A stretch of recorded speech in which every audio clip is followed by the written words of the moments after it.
Subcommittee will come to order without objection. The chair is authorized to declare a recess at any time. We welcome everyone to today's hearing on the weaponization of the federal government. The chair now recognizes the gentleman from Kentucky, Mr. Massey, to lead us all in the Pledge of Allegiance. I pledge allegiance to the flag of the United States of America and to the republic for which it stands, one nation, under God, indivisible, with liberty and justice for all. Appreciate the enthusiasm. We'll start with opening statements, then move into our witnesses. The chair now recognizes himself for an opening statement. Big government was colluding with big tech to censor Americans. That's the first thing we learned. But now it's big government colluding with big banks and big business to spy on everything Americans buy, every place they go, everything they do. Big government wants your financial data because it's full of sensitive information about you. Our investigation started when an FBI whistleblower, George Hill, came forward and talked to the committee. Mr. Hill was supervisory intelligence analyst at the FBI up in the Boston field office, told the committee that the FBI got information from Bank of America. Specifically, it received a list of any customer who made purchases in the Washington, D.C. area January 5th through 7th, 2021. The whistleblower's supervisor, special agent in charge of the Boston field office, Mr. Bonavolanta, corroborated Mr. Hill's testimony when he spoke to the committee. And so did Steve Jensen, the FBI's domestic terrorism operations section chief. But it wasn't just purchase data around a specific date that the FBI got from Bank of America. That was actually also overlaid with any firearm purchase at any time. And how did the FBI get this information?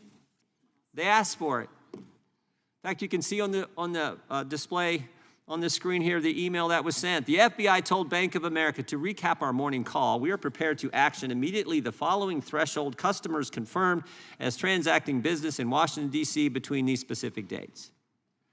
So if you're in Washington, D.C., visiting your kids, maybe visiting your aunt, or maybe just a friend, the FBI wanted to know about every single purchase you made. And if you're a gun owner, look out, you're going to the top of the list. For simply exercising your Second Amendment right, you're on the FBI's target list. And never forget, the federal government got this information without any process. No warrant, and frankly, no notification. The bank didn't tell the customer that we're handing this information over to the FBI, the most powerful law enforcement agency in the world. Now, these FBI agents, Mr. Hill, Mr. Bonavolanta, Mr. Jensen, they all said this was wrong and, in fact, sent the information back to FBI headquarters in D.C. So that's how our investigation began. But since then, and we continue to investigate, but since then, we've learned that the financial surveillance was broader and there was actually a specific objective. The federal government is building profiles on the American people. And the profile isn't based on criminal conduct, it's based on political beliefs. And if you got the wrong political beliefs, well, you're potentially a domestic violent extremist. Now, how are they actually doing this? What are the mechanics of this? There's this entity we've discovered called the Domestic Security Alliance Council, kind of Orwellian in sound and title, the DSAC. And this is an entity where the FBI, the Department of Homeland Security, works with 650 of the largest companies in the world.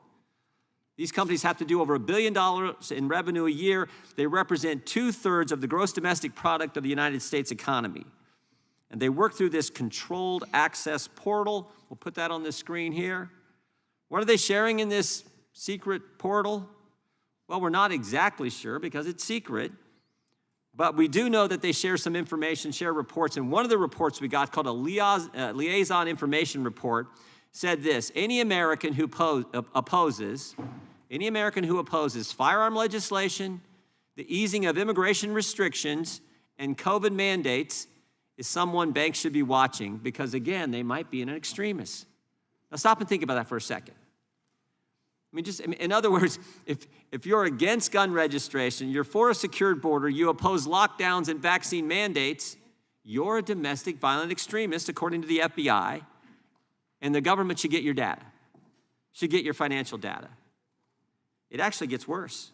The federal government and banks also use what they call merchant category codes to flag Americans that shop at places like Bass Pro Shop and Cabela's.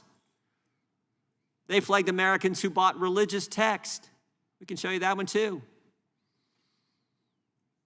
Because everybody knows if you want a secure border and you oppose COVID lockdowns, then you probably shop at Bass Pro Shops and you read your Bible, and of course all that makes you an extremist. Literally, that is the logic that you see displayed from the information we've been able to gather thus far in our investigation.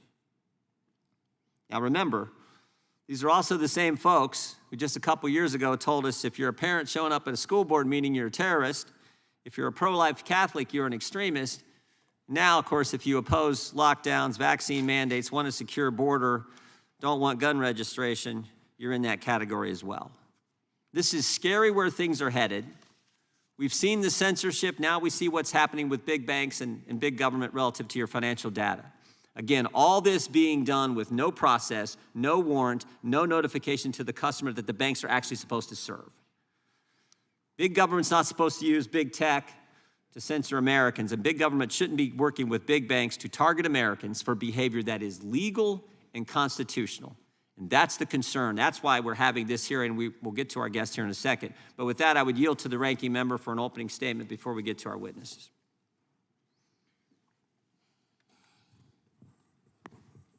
Thank you, Mr. Chairman, and good morning to everyone that's here at this hearing. I'm glad that the chairman opened with who instigated this hearing, which is George Hill, and what the purpose of this hearing is. At the end of the day, the purpose of this hearing is to minimize what happened on January 6th and the lawful prosecution of individuals who were engaged in that practice. The chairman wants us to believe that people are being persecuted for their political conduct rather than their criminal behavior. So basically, he's trying to tell us that everyone who's been indicted and prosecuted for January 6th did not engage in criminal conduct. That's the logic of what he's saying, and we've just come so low in this house. It's just frightening to me what people will do to try and minimize the work of those individuals who came to this Capitol on January 6th. This entire Republican conspiracy theory was launched based on the testimony of a so-called whistleblower, George Hill. He appeared for a transcribed interview last year. Mr. Hill claimed that the FBI was using the Bank of America to survey Americans. All Americans? Not all Americans. Everyone who owns a firearm, as the chairman said? Not everyone who owns a firearm. The picking and choosing of language within an entire report is just inappropriate information given to the American people. Give them all of it so that they can see the true picture. Tell half a story, you're not telling the truth. The FBI asked the Bank of America for information on individuals who fit 3 categories. People who came, that there is evidence that they were here on January 6th, that they purchased a firearm in the last 6 months, and, that's key, and, not or, and they plan to come back for the inauguration. And they know that they were coming back for the inauguration based on Airbnb purchases, hotel, RSVPs in the DMV area. And they were individuals who had come on January 6th and know that through those purchases as well. And these were not all of the people that they were looking at, but what was the purpose of this? It was to make sure that a January 6th event didn't happen on inauguration because people were talking about it. They talk, you had up there DMVs. Do we know what DMVs are? I'm going to tell you that. It's domestic terrorists, individuals engaged in domestic violence. That happens. When it's people who fit your political agenda, they're not criminals anymore. They're patriots. They're victims. They're not. They're criminals. And a jury of their peers found that when so many of them have been prosecuted in our court of law. Not by brown shirts, not by Nancy Pelosi, not by Biden's Justice Department, by a jury of their peers. And it's surprising that we don't have George Hill here today, because in the same way that their star witness on their impeachment, Alexander Smirnov, remember him, who was their key witness in the Hunter Biden impeachment probe, until we found out that everything he said was made up and he actually got his information from Russia. We don't know what's going to happen with George Hill, but we can pretty well guess based on the track record. I want to thank our witnesses for being here. We don't always agree on things that witnesses say, but we thank them for their willingness to come and give their thoughts and be questioned by members of Congress here and of this hearing. I particularly want to thank Mr. Fanon for being here with us today. I want to thank him publicly for his bravery and his willingness in sharing his traumatic, harrowing experience so publicly so that we can understand and so that there can be truth juxtaposed to falsehoods. I'm sorry for you and all the men and women who fought on the front lines, just steps away from this room that we're in today, to protect all of us in this building, from staff, from the architects of the Capitol, to members of Congress, to the young people who were here. My experience here today is nothing compared to what those officers went through. And Mr. Fanon, while those of us on the dais were being protected in insecure locations, some of us fearing for our lives, many of us on both sides of the aisle fearing for their life on that day that they've quickly forgotten about after visits to Mar-a-Lago, I want to thank you, because you saw it all, because you were out there. You didn't hide, you ran towards danger. You went out to meet the mob. You and your brothers and sisters in blue went out and did that. And I wanted to share just a reminder of what really occurred on that day.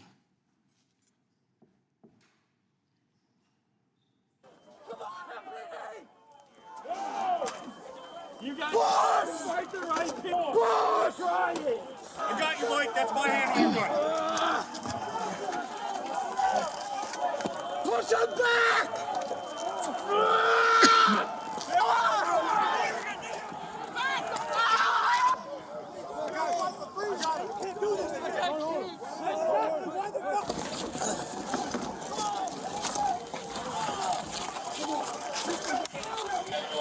Wait a minute!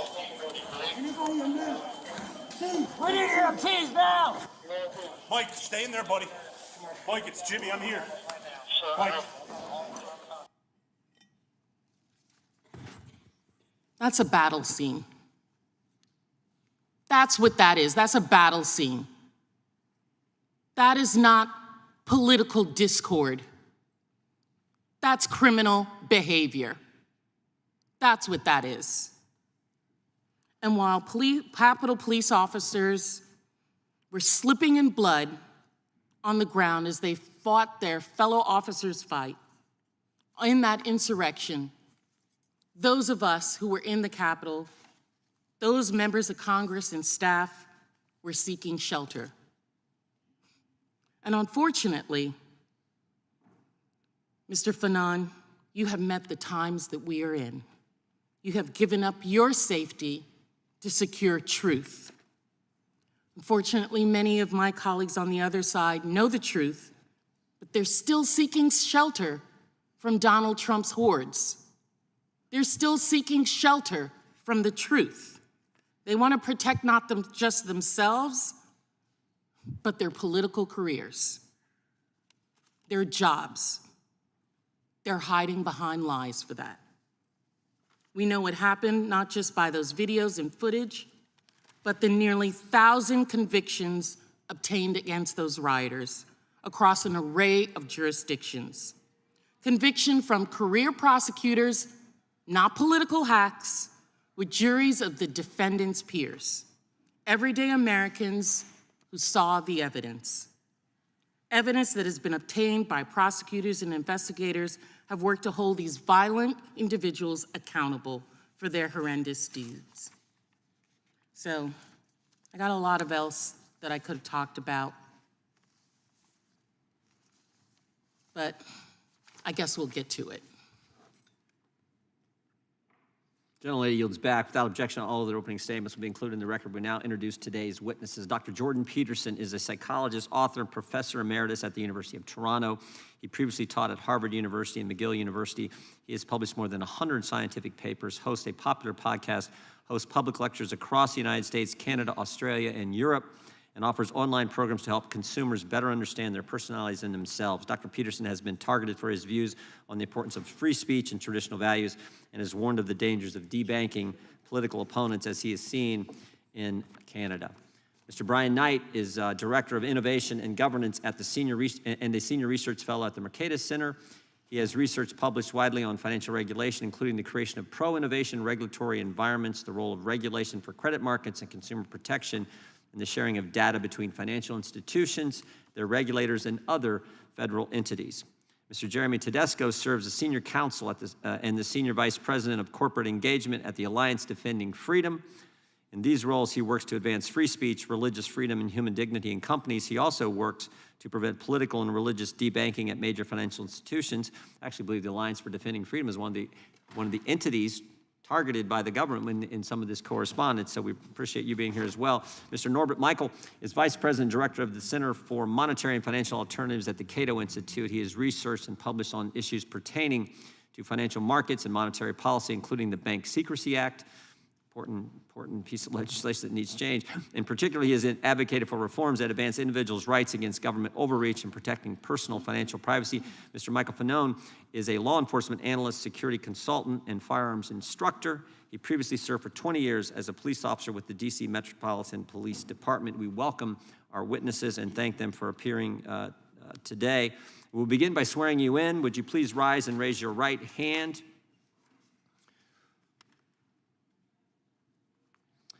Do you swear or affirm under penalty of perjury that the testimony you're about to give is true and correct to the best of your knowledge, information, and belief, so help you God? Let the record show that the witnesses have answered in the affirmative. Thank you. You may be seated. Please know that your written testimony will be entered into the record in its entirety. Accordingly, we ask that you summarize your testimony in 5 minutes. We'll be a little lenient on the time, so if you go a little over, that's fine. If you go too far over, we may have to just move on to the next, but many of you have done this before, so you know how this works. There's a microphone. We'd ask that you turn that on when you're testifying, and we will start with Dr. Peterson. Mr. Peterson, you're recognized for 5 minutes. And thank you again for being here. Yes, well, I would like to start by expressing my appreciation for the privilege awarded to me to testify here today. It really is an honor to be asked to do so. I'm not here to talk about January 6th or about any particular threat, insurrection, or protest, political or ideological, real or imaginary. I'm here to talk about the already extant and expanding collusion of government and corporation in restricting the individual freedom and autonomy upon which the productive, generous, and stable psyche, economy, and state are themselves necessarily founded. I'll begin my comments, therefore, in the most general terms to shed light on the mounting problem. There are now 700 million CCTVs in China under the rule of the Communist Party. The system to which those electronic eyes are attached is the most complete state apparatus of surveillance yet imagined, with the ability not only to recognize faces at a distance, but gait itself when facial features are hidden or obscured. Such capability can and will soon be augmented to the point where the movement of eyes themselves, monitored by high-resolution and intelligent cameras, will soon be sufficient to identify any aware and active party. The demented, naive, and prideful engineers who so enthusiastically helped build this system call it Skynet, after the rogue and all-seeing technology that took such a dreadfully wrong turn in the famous science fiction movie Terminator series, featuring artificially intelligent robot intelligences hell-bent on protecting themselves by destroying humanity. The name also references a well-known Chinese phrase describing the reach of the divine itself. The net of heaven is vast, yet it misses nothing, which aptly describes the capabilities of the new state apparatus. The system is integrated with the so-called Chinese social credit system, which awards its involuntary participants with a score indicating their compliance with the dictates of the Chinese Communist Party, allowing for full control over access to everything they possess electronically, most ominously their savings and their access to travel, certainly all modern means of travel, but increasingly as the electronic gates come up, even by walking. If you're Chinese or a visitor, your access to the world can be reduced to zero if your social credit score falls beyond an arbitrary minimum. This allows you purposefully to be shut out of all activities that can be virtualized. And in a rapidly virtualizing world, this increasingly means all activities: driving, shopping, working, eating, finding shelter, even fraternizing with friends and family, as merely being in the presence of someone with a low social credit score means that your own score can be lowered. This has also opened up the opportunity for the government to extract slave-like labor from its citizens, so burdened, as the donation of free work to the state still constitute one means by which erring Chinese men and women can increase their score and remain part of human society. This is precisely the payment system most desired by the most tyrannical, not the work for me and benefit thereby that constitutes the contractual arrangement undertaken by free and sovereign citizens, but the work for me and I will lift the deprivation I imposed that has always been the leitmotif of the slaver. Why is any of this relevant to people in the West? Well, because the technology that the Chinese Communist Party employs is an extension of Western technology. Because we already fell prey to the terrible temptation of lockdown employed by that state in the face of hypothetical crisis once and in the very recent past, because we're walking step by step in the same direction, partly because of the hypothetical convenience of universal and automatic recognition of identity, and partly because any problem whatsoever that now confronts us can easily be used to justify the increasing reach of the security and nanny state. It is said that Stone Age people, first confronted with cameras and their resultant photographs by modern anthropologists, objected to having their images captured as they feared the captivity of their souls. It turns out that such fear was prescient. The images that we leave behind while navigating virtual space are such close duplicates of our actual selves that the capture of our essence is at this point all but guaranteed. We all now have our doppelgangers. We all live so much in the virtual world in consequence of our purchasing habits and modes of electronically mediated communication that our very selves have become reducible to a frightening degree to data, the modern equivalent of our footprint, with the same data making up an image of our identity. an identity which can be and is increasingly bought and sold by the invisible corporate brokers that still mostly use it to sell us what we so desperately and carelessly and conveniently want, but that can also be used to track, monitor, and punish everything we do and say. Behavioral scientists facilitate this process with their reprehensible nudging, the practice of pushing people in a given ideologically determined direction by manipulating invisible incentives behind the scene. Corporations track purchasing decisions, developing algorithms that with increasing accuracy track our patterns of attention and action, allowing for the prediction of what might next be most enticing, doing so not only to offer us what we want, but to determine and shape what we need. Governments can and are colluding with these corporate agents to develop a picture not only of our actions, but of our thoughts and words, so that deviation from the desired end can be mapped, rewarded, and punished.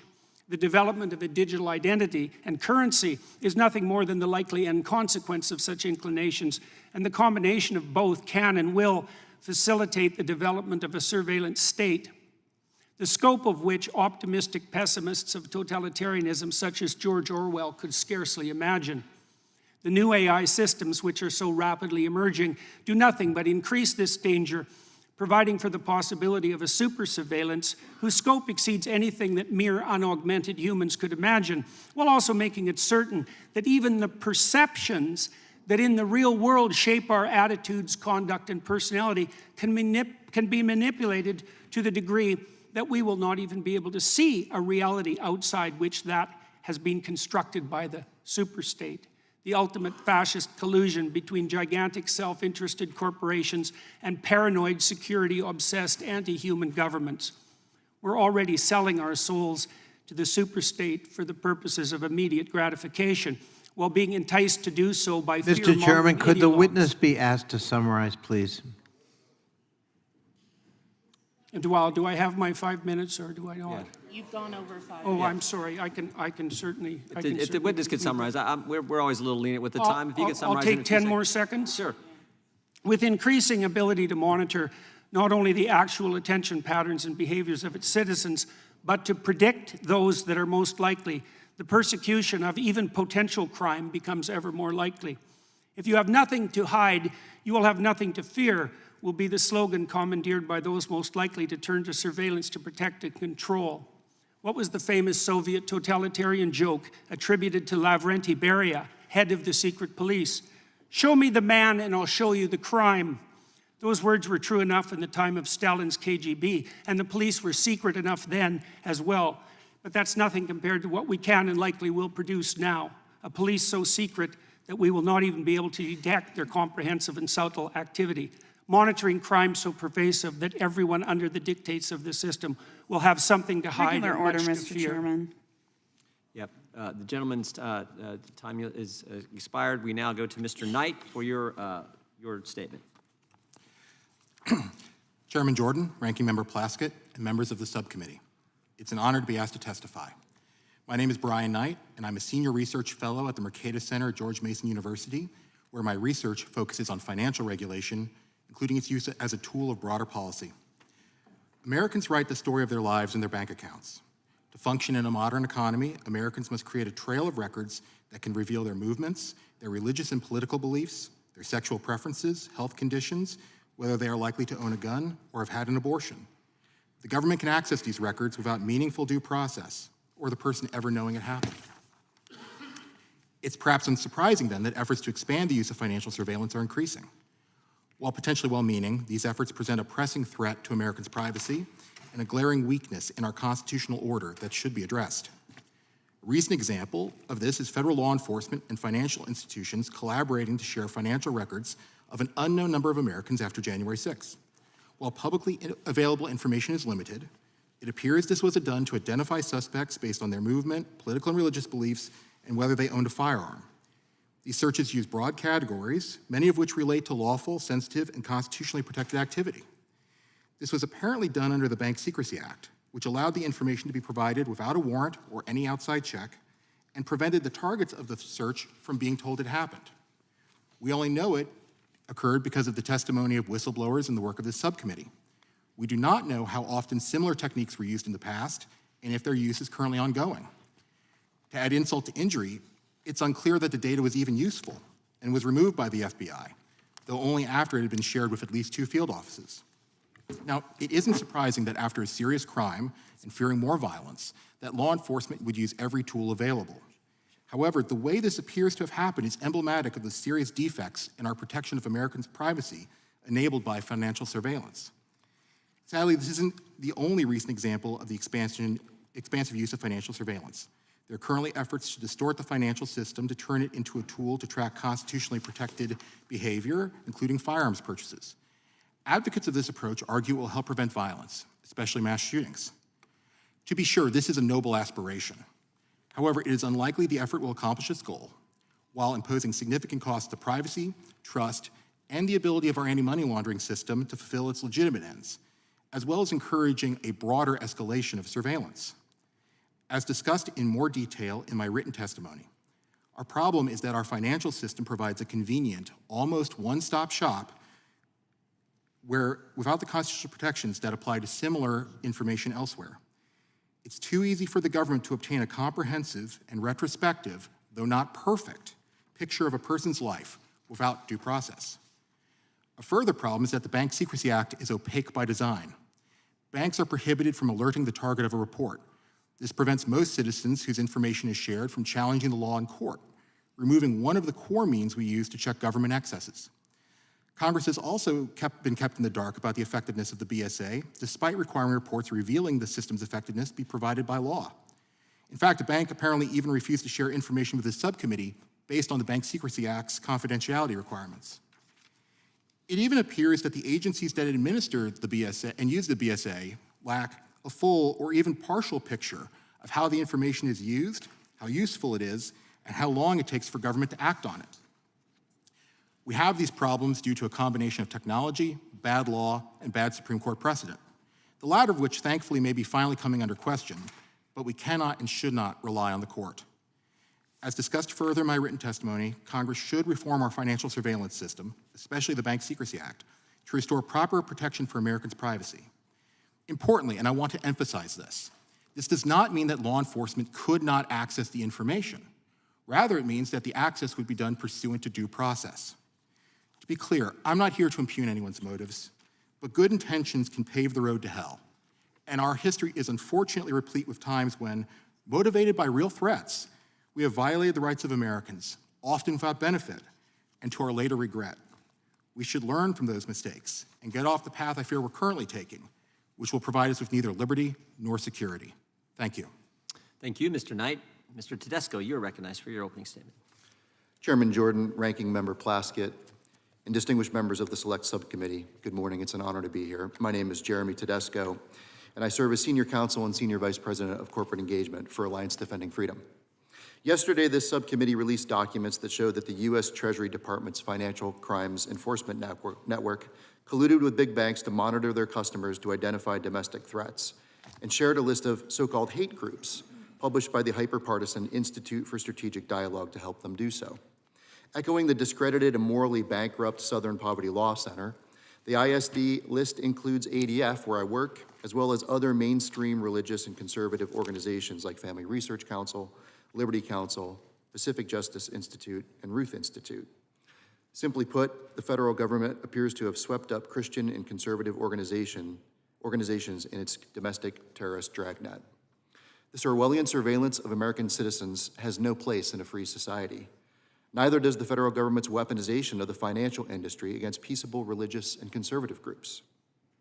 Our story is just one of many, demonstrating the increased rise and threat of viewpoint-based debanking.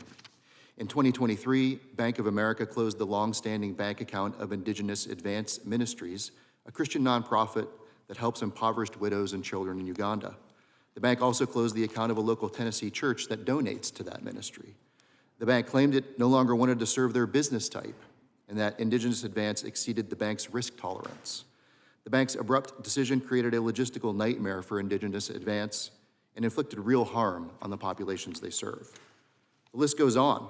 JP Morgan Chase debanked the Arkansas Family Council for being high risk, and never provided a credible reason for canceling the account of former U.S. Senator Samuel Brownback's organization, the National Committee for Religious Freedom. And Wells Fargo denied payment processing to the pro-life group, the Ruth Institute, because it was a hate group. These debanking stories and many more highlight the systemic risk of political and religious bias that pervades the financial industry, particularly at the largest banks and payment processors. These institutions maintain reputational risk policies that allow them unfettered discretion to punish customers who have, in their view, problematic political or religious views. Many also have prohibitions on hate speech and intolerance that require the institution to make subjective and value-based judgments on a customer's viewpoint. Both types of policies are vague and ambiguous, sweep in broad swaths of content, chill constitutionally protected speech, and erode economic freedom. Worse, government regulators can all too easily wield their outsized power over financial institutions to pressure them to leverage reputational risk policies, hate speech policies, and similarly vague language against disfavored views, all with virtually no public accountability.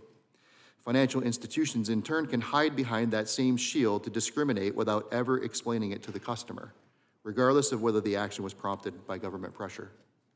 There is ample evidence of the two collaborating to censor views they don't like, whether it was the DOJ and FDIC in Operation Choke Point, the state of New York and NRA versus Vulo, a case currently pending before the Supreme Court, or the FBI and Treasury in recent revelations from this subcommittee. Each of these incidents show that the government can and will weaponize the financial marketplace against Americans for political benefit. Several factors exacerbate this risk. Banking regulators have expansive authority over banks' day-to-day operations and decisions. Both the government and banks have shown an unsettling willingness to increase data collection practices around customers' speech and religious exercise. And most banking supervision is shrouded in secrecy. The government props up many of these institutions with bailouts, subsidies, and an anti-competitive chartering system. Due in part to these benefits, the top 5 banks control over 50% of the market for deposit accounts. This only elevates the need to ensure viewpoint neutrality in the provision of financial services. Congress should take action. This is an issue that we should all agree on and deserves our utmost attention. We cannot continue to let law enforcement, regulators, and banks that are too big to fail run roughshod over our First Amendment freedoms. I welcome your questions. Thank you, Mr. Tedesco. Mr. Michel, you're recognized for 5 minutes. Good morning, Chairman Jordan, Ranking Member Plaskett, members of the committee. Thank you for the opportunity to testify at today's hearing. I'm Norbert Michel, Vice President and Director for Cato's Center for Monetary and Financial Alternatives, and the views that I express today in this testimony are mine. They should not be construed as representing any official position of the Cato Institute.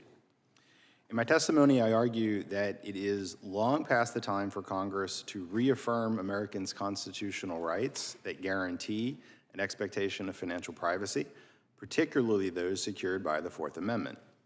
Excuse me. The Bank Secrecy Act and the anti-money laundering framework that the government has developed around it are unnecessary, wasteful, and harmful. The typical American is not a terrorist, a criminal, or a tax cheat, and does not want to live among such individuals.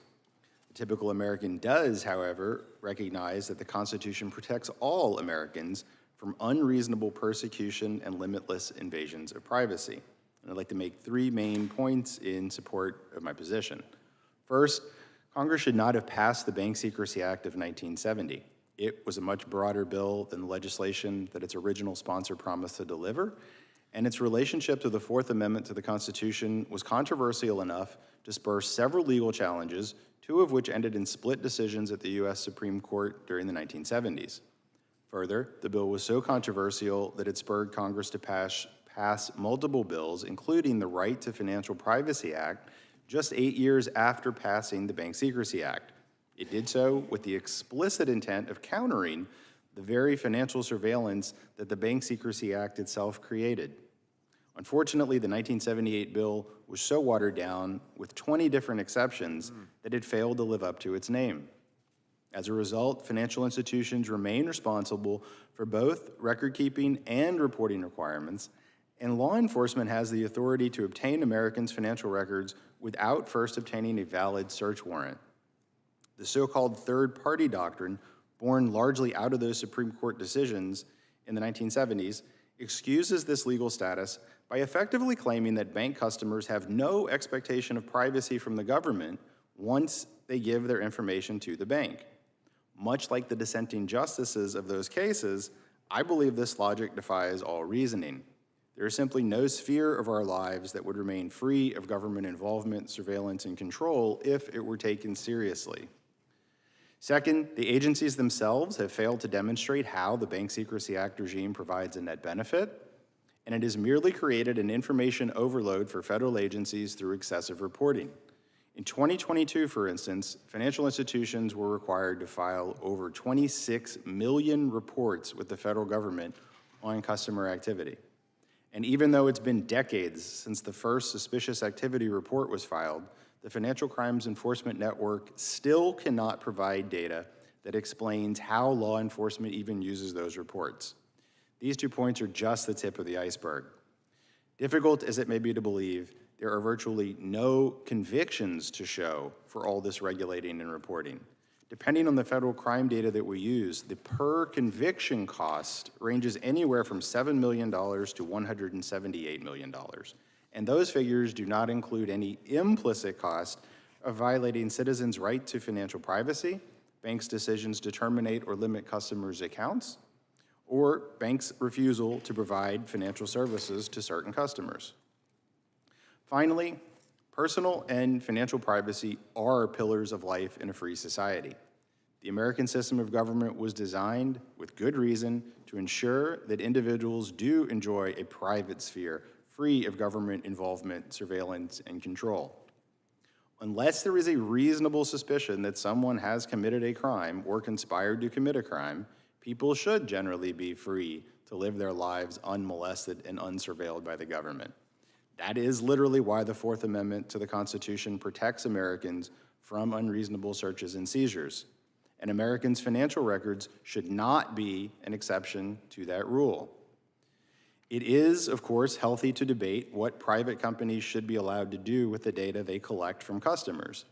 But no American should confuse that debate with why we have the Fourth Amendment. The Fourth Amendment protects us from unwarranted government persecution. And that is why Congress should amend the Bank Secrecy Act and restore Americans' Fourth Amendment rights.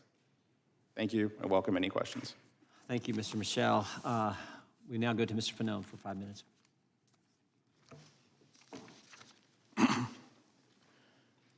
Mr. Chairman and members of the committee, thank you for inviting me here today to answer questions regarding the events that occurred at the United States Capitol on January 6, 2021. I would like to tell you that I've forgotten some of the events of that day, or that my recollection is not as clear as it once was. But that would not be the truth. The events of January 6th are as vivid to me now as when they occurred over 3 years ago. While the physical scars of that day have healed, the emotional scars remain. We are a government of laws, not of men. I spent nearly 2 decades as a law enforcement officer trying to enforce the law. My career began in the United States Capitol as a Capitol police officer and ended when called upon as a Metropolitan Police officer to protect the Capitol against a mob of people. While much of my career involved dangerous encounters with violent criminals, that experience was unlike anything I had experienced. I'm here to tell you what happened to me on that day and what I saw and heard happening to fellow officers. As for me, I was violently grabbed, restrained, beaten, tased, all while being called a traitor to my country.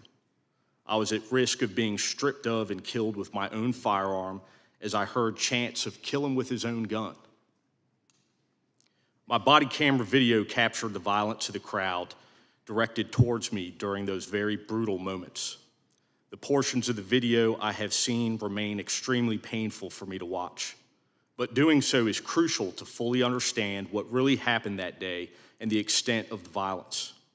During those moments, I remember thinking that there was a good chance that I could be killed, and my thoughts were of my children who may lose their father.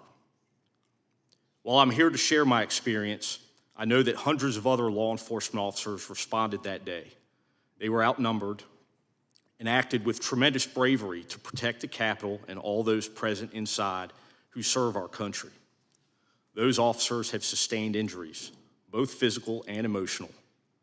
They too have been scarred, some visible and some that cannot be seen. I think of them often, like my partner, Jimmy Albright, who dragged me to safety while I was unconscious and who drove me to the emergency room, though injured himself. I think then about Commander Ramey Kyle, who, like so many of us, self-deployed to the Capitol, who organized the defense of the Lower West Terrace Tunnel. His rally cry, "Do not give up the door," echoes through my thoughts. I think of all the brave men and women, newly minted officers, and those nearly retired who responded to the call of service that day in defense of our nation.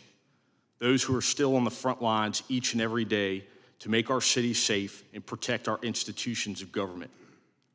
I appear today not to give my opinion or analysis or advocate for some action, but simply to bear witness.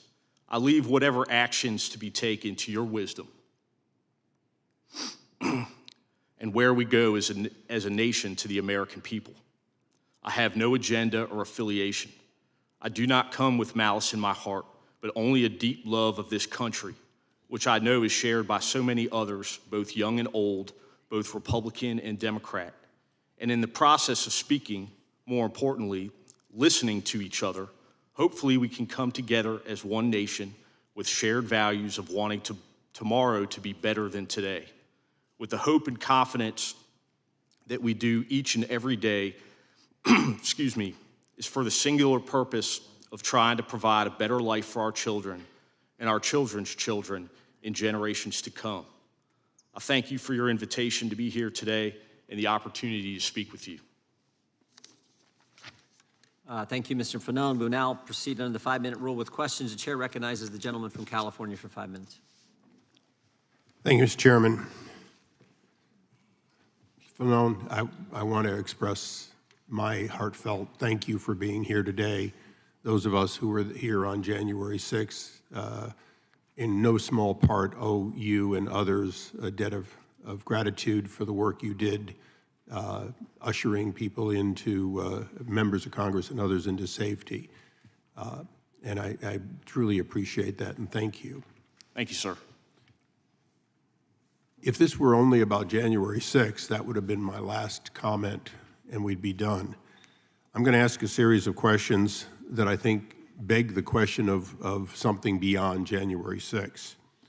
For all of you, if you'd raise your hand, are there any of you who think that it would be better if we had the same rules of discovery that China, Cuba, Russia, Iran have from a standpoint of looking for criminals among us? Is there anyone here that would raise their hand? I thought not. For all of you, let's ask some questions, and I'll use Mr. Tedesco as my straw man for a moment. With the way the Bank Secrecy Act has been used, is there anything that stops an administration from choosing to look at and gather, strip away and get from the major banks or all the banks, all the data of all the citizens and participants in our society? In other words, simply haul it all in so they have a database for whatever they need to do, whether it's January 6th or, somebody driving in town and not paying a parking ticket. Sure. I don't know the Bank Secrecy Act particularly well. I know the First Amendment implications of the way in which I'm really looking at the Fourth Amendment for a moment. Sure. Again, for the others, Mr. Knight, I think you answered on this. Really, there's nothing that would stop an administration in secret from taking vast amounts, potentially all of it, under current law. The only question you'd really ask is, can you later go to court and say it was excessive, and would the court side with you? But from a functional standpoint, what they ask for at the FBI, they get. Is that correct? I believe that's correct, Representative. In fact, I think it's even worse than that in the sense that it doesn't necessarily need to be evidence of a crime, it could be evidence of some other violation, a non-criminal violation. And also, because the target of a suspicious activity report is prohibited from finding out, it would actually be very hard for the person to go to court later and challenge it unless they were the subject potentially of a prosecution, in which case you're already starting behind the 8 ball. Okay, so as we stand right now, the Fourth Amendment relative to your banking records, which don't just say what you spent money on, it says where you were. Because by definition, when you put that credit card into the gas pump, we know exactly where you were. So there's nothing that stops government from finding out not only what you're spending on, but where you are and what you're doing. Is that correct? Sir, that's absolutely correct. And the reason for that is, from the court's perspective, those records aren't yours. They belong to the bank, and therefore you have no protectable privacy right in them. But the court recently has been starting to change their thinking on that type of thing. Well, and we're hoping to spur the court to think more through legislation.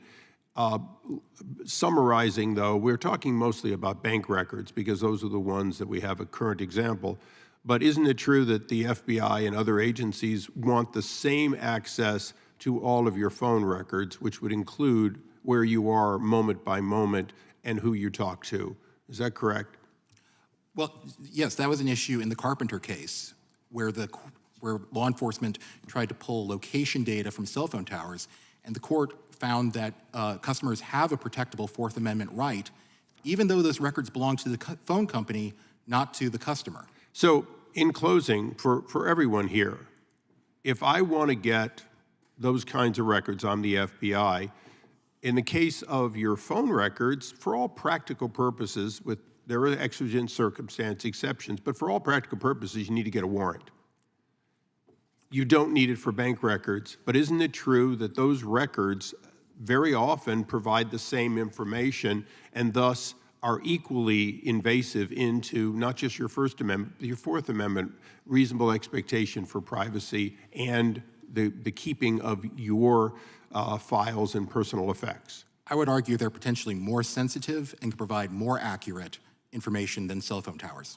Well, I, for one, would close by saying that I don't see a problem getting warrants. I don't see a problem getting judges, and this committee has a significant role with FISA and other cases like that. The question is, will we amend law so that no matter where the data is being grabbed by the government, it's being grabbed pursuant to a reasonable expectation that you have a reason to get it and a judge who agrees.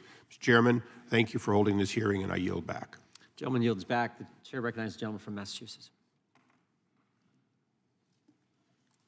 Thank you, Mr. Chairman. Thank you, Mr. Chairman. I want to thank the witnesses for their willingness to testify before the committee. As evidenced by today's hearing, the singular mission of this so-called subcommittee on weaponization and the House Republican leadership appears to be the proliferation, or ironically, the weaponization of false narratives for political purposes. Combined with the rudderless efforts to develop evidence for the impeachment of President Biden, these proceedings have become increasingly bizarre at every turn. You know, once upon a time, we were told that the key to all of this was the Hunter Biden laptop. That was the smoking gun that would solve all of this. Until then, it wasn't. Then it was getting Hunter Biden to testify. That was going to be the conclusive evidence. Until at one point he had the courage to walk into a hearing, sit in the front row, and then all of a sudden Republicans rejected his offer to testify publicly and instead voted to hold him in contempt. Then it was going to be the testimony of the Republicans' top legal expert witnesses who were going to appear before Congress and offer evidence against President Biden and lay out the legal theory to justify articles of impeachment. But they showed up, all of them with great resumes, but with no evidence. And they testified under oath, that they could not find any evidence that would support or suggest such charges. And finally, last month, the Trump-appointed special counsel David Weiss announced that he had indicted Chairman Jim Jordan's star witness, former FBI informant Alexander Smirnov, for making false statements and fabricating evidence to federal investigators about President Biden and his family, including the shameless lie that President Biden sought millions in bribes from Ukrainian energy company Burisma when he served as vice president.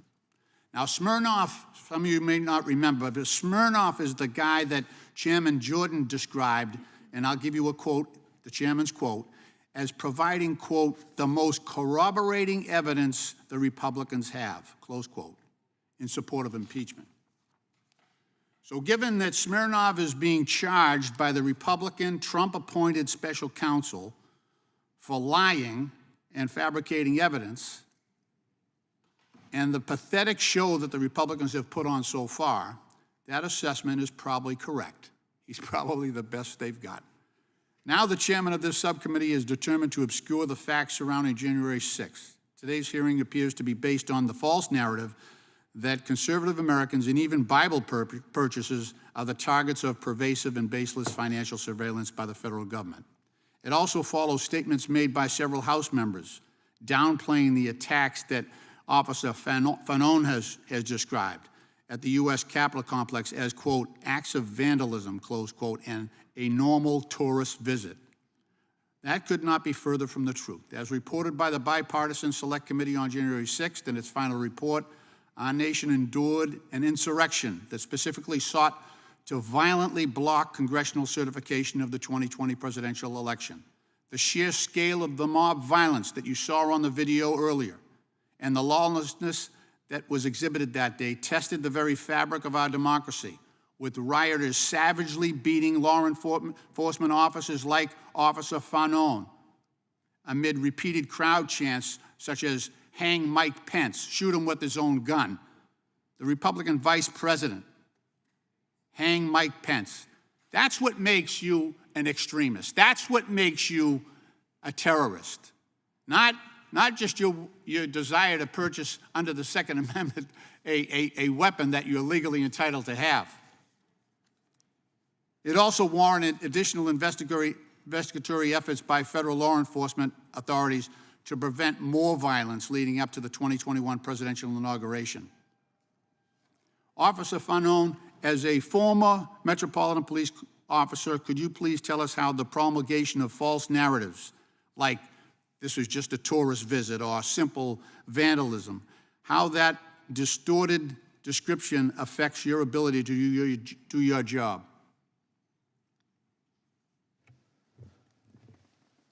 Thank you for the question. Well, essentially, the distortions, mischaracterizations, and lies about January 6th resulted in, or at least partially played a role in me leaving my job as a Metropolitan Police officer.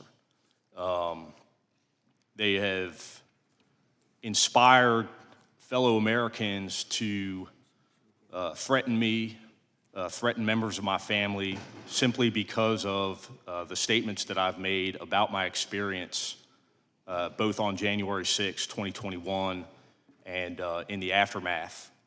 Well, thank you very much. My time has expired. Mr. Chairman, I have a unanimous Mr. consent request. I would thank you for your service.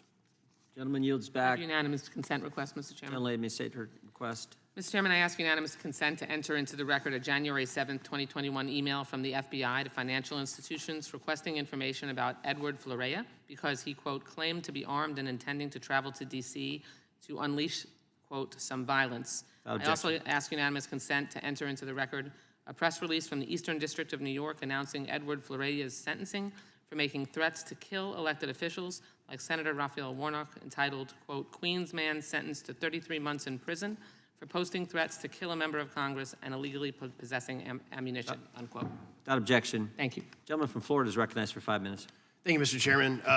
It's just sitting up here listening to y'all's testimony. It's just absolutely insane, the level of the deep state acting to go after pro-life groups, pro-gun groups that you, Mr. Tedesco, taught, the Arkansas pro-life group that now they can't even bank at the bank that they were banking at because of their political beliefs. The information that the chairman put up about people purchasing religious texts and firearms.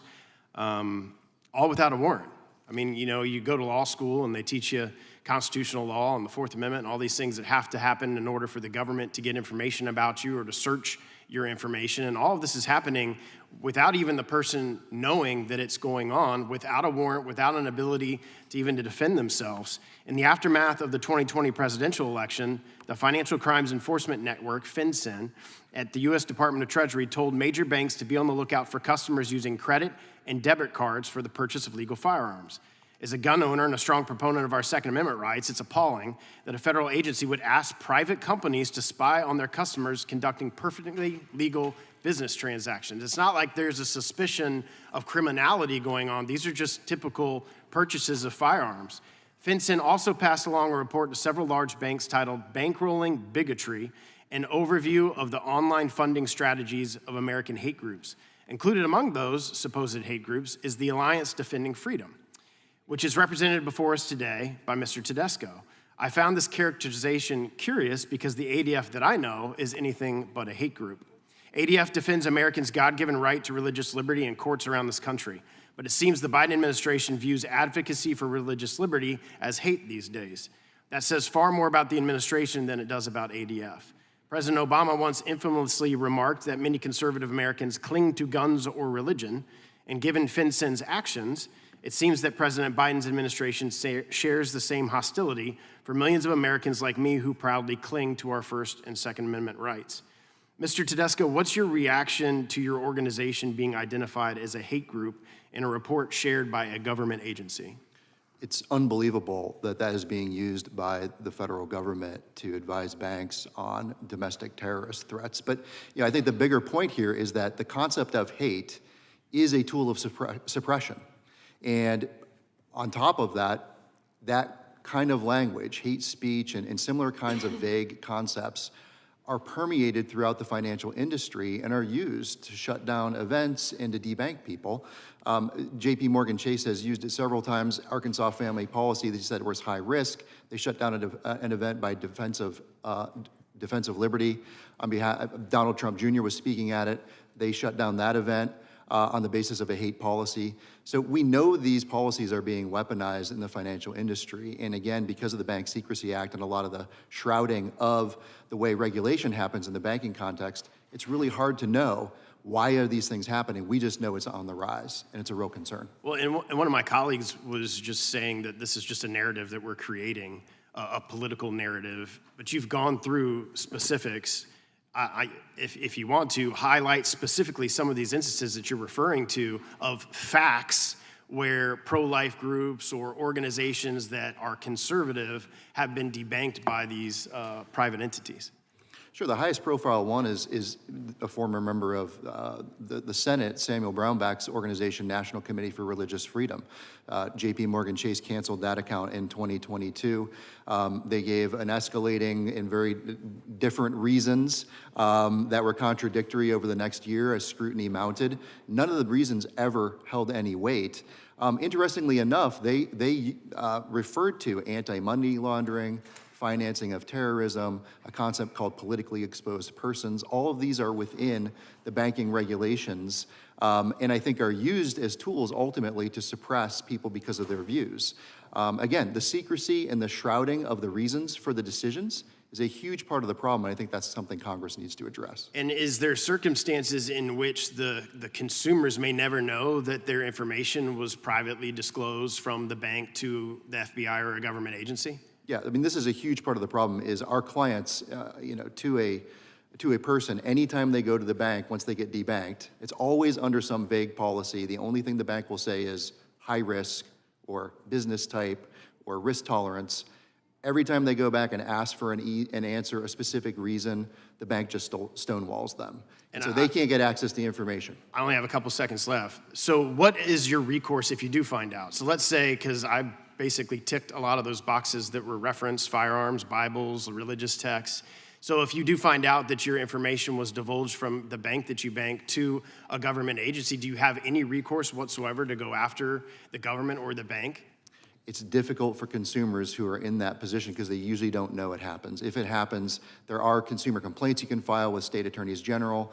There's probably other avenues that people could pursue, but I think that's part of the reason why Congress should act to cordon off some of the secrecy and confidentiality that's happening in the banking industry, and also affirmatively require banks to stop using reputational risk and some of these other vague categories to determine whether they're going to bank with someone. Thank you all for being here today. Mr. Chairman, I have a unanimous consent request. I thank the chair. I ask unanimous consent to enter into the record the FBI's situation report sent to financial institutions with respect to an explicit and clear threat on January 16th, 2021, Without objection. with respect to the inauguration. I thank the chair. Gentlelady from California is recognized. Thank you. I thank our witnesses for being here, and I want to examine some of the actual requests that the FBI sent to financial institutions in the wake of the violence that occurred on January 6, 2021. Not the overly broad groups that my Republican colleagues are purposely trying to scare Americans into believing that are being surveilled every single day without any crime prevention or crime-solving purpose in mind. On January 14, 2021, the FBI asked financial institutions for information about Robert Corey Lemke, who made, quote, interstate threats of violence targeting the family of a U.S. congressman, as well as other in furtherance of anti-government, anti-authority extremism. And I would ask unanimous consent to enter into the record the email dated January 14, 2021 from FBI employee to financial institutions into the record. Lemke ultimately pleaded guilty and was sentenced to 3 years in prison for making threatening interstate communications against members of Congress and journalists in connection with the 2020 election. He sent threatening electronic and audio messages to approximately 50 victims he targeted because of their statements about Donald Trump losing the 2020 presidential election. He sent messages to a New York City congressman's brother threatening him and the brother's children. He sent messages to the family of a journalist, and I would ask unanimous consent to insert into the record the press release entitled California Man Sentenced to 3 years in Prison for Making Threats Against Political Officials and Journalists Relating to the Outcome of the 2020 Presidential Election. Without objection. Officer Fanone, in your experience, is it appropriate for law enforcement to use all lawfully available tools in the investigation of somebody who's threatening the family of members of public officials or journalists? Yes, ma'am. It's not only appropriate, it's law enforcement's responsibility to do so. Would it be a dereliction of duty if you didn't use every lawfully available tool to you to try to prevent a crime from happening or to solve a crime that has already happened? Yes, ma'am, I believe so. Thank you. The day before the inauguration, the FBI requested information about Samuel Fisher, who was photographed on the steps of the U.S. Capitol and is suspected of unlawfully entering federal property on January 6, 2021. The FBI noted that Fisher may also have been, quote, manufacturing, trafficking guns in preparation for civil war. Additionally, Fisher espouses racially motivated and anti-government extremist ideology, end quote. The FBI noted that it was, quote, currently preparing enforcement action and is interested in financial information that corroborates Fisher's involvement in firearms tracking. And I would ask unanimous consent to enter into the record the email from FBI employee to financial institutions about this matter into the record. Without objection. Officer Fanone, why might law enforcement agencies seek financial information in cases of arms trafficking? Well, I mean, outside of the obvious that potential receipts or purchases made would provide evidence that, in fact, the weapons were purchased by a specific individual. My understanding is, within these particular requests, it was the FBI seeking voluntary compliance from a number of banking institutions in which their ask was very specific in that they were looking for individuals who were present on January 6th, which I think we can all agree was an incredibly violent assault against law enforcement officers. Those individuals that also had purchased firearms within the past 6 months and were at least there was evidence to support they were planning on returning to the nation's capital on January 20th. So they weren't just looking for people based on their beliefs. There were 3 different criteria that they were using that all had to be present in order to do this search. Is that correct? That's my understanding, yes. Great. Samuel Fisher, by the way, was arrested the very next day. And when he was arrested, FBI agents found over 1,000 rounds of ammunition and several weapons, including an illegally modified AR-15 rifle and machetes in his Upper East Side apartment and his car. Fisher, by the way, wrote after the Capitol riot, quote, "Seeing cops literally run was the coolest thing I've ever seen in my life," end quote. And I would ask unanimous consent to insert into the record that New York Times article entitled "Dating Coach Charged in Capitol Riot Gets Prison Term for Gun Crime" into the record. This is a clear example of people committing criminal acts that my colleagues across the aisle are claiming are the victims, the innocent victims of surveillance. But in reality, the FBI was doing their job. They were working to prevent threats to the inauguration and to hold January 6th rioters responsible for their criminal actions.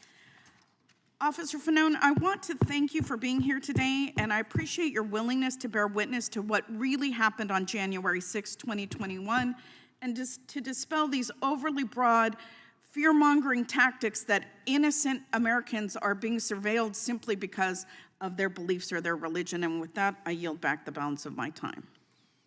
The gentleman yields back. The chair recognizes the gentleman from Florida for 5 minutes. Yield to Mr. Jordan. I think jump for you. Mr. Knight, do you need a gun registration list if government can just go ask the banks every time some customer purchases a gun?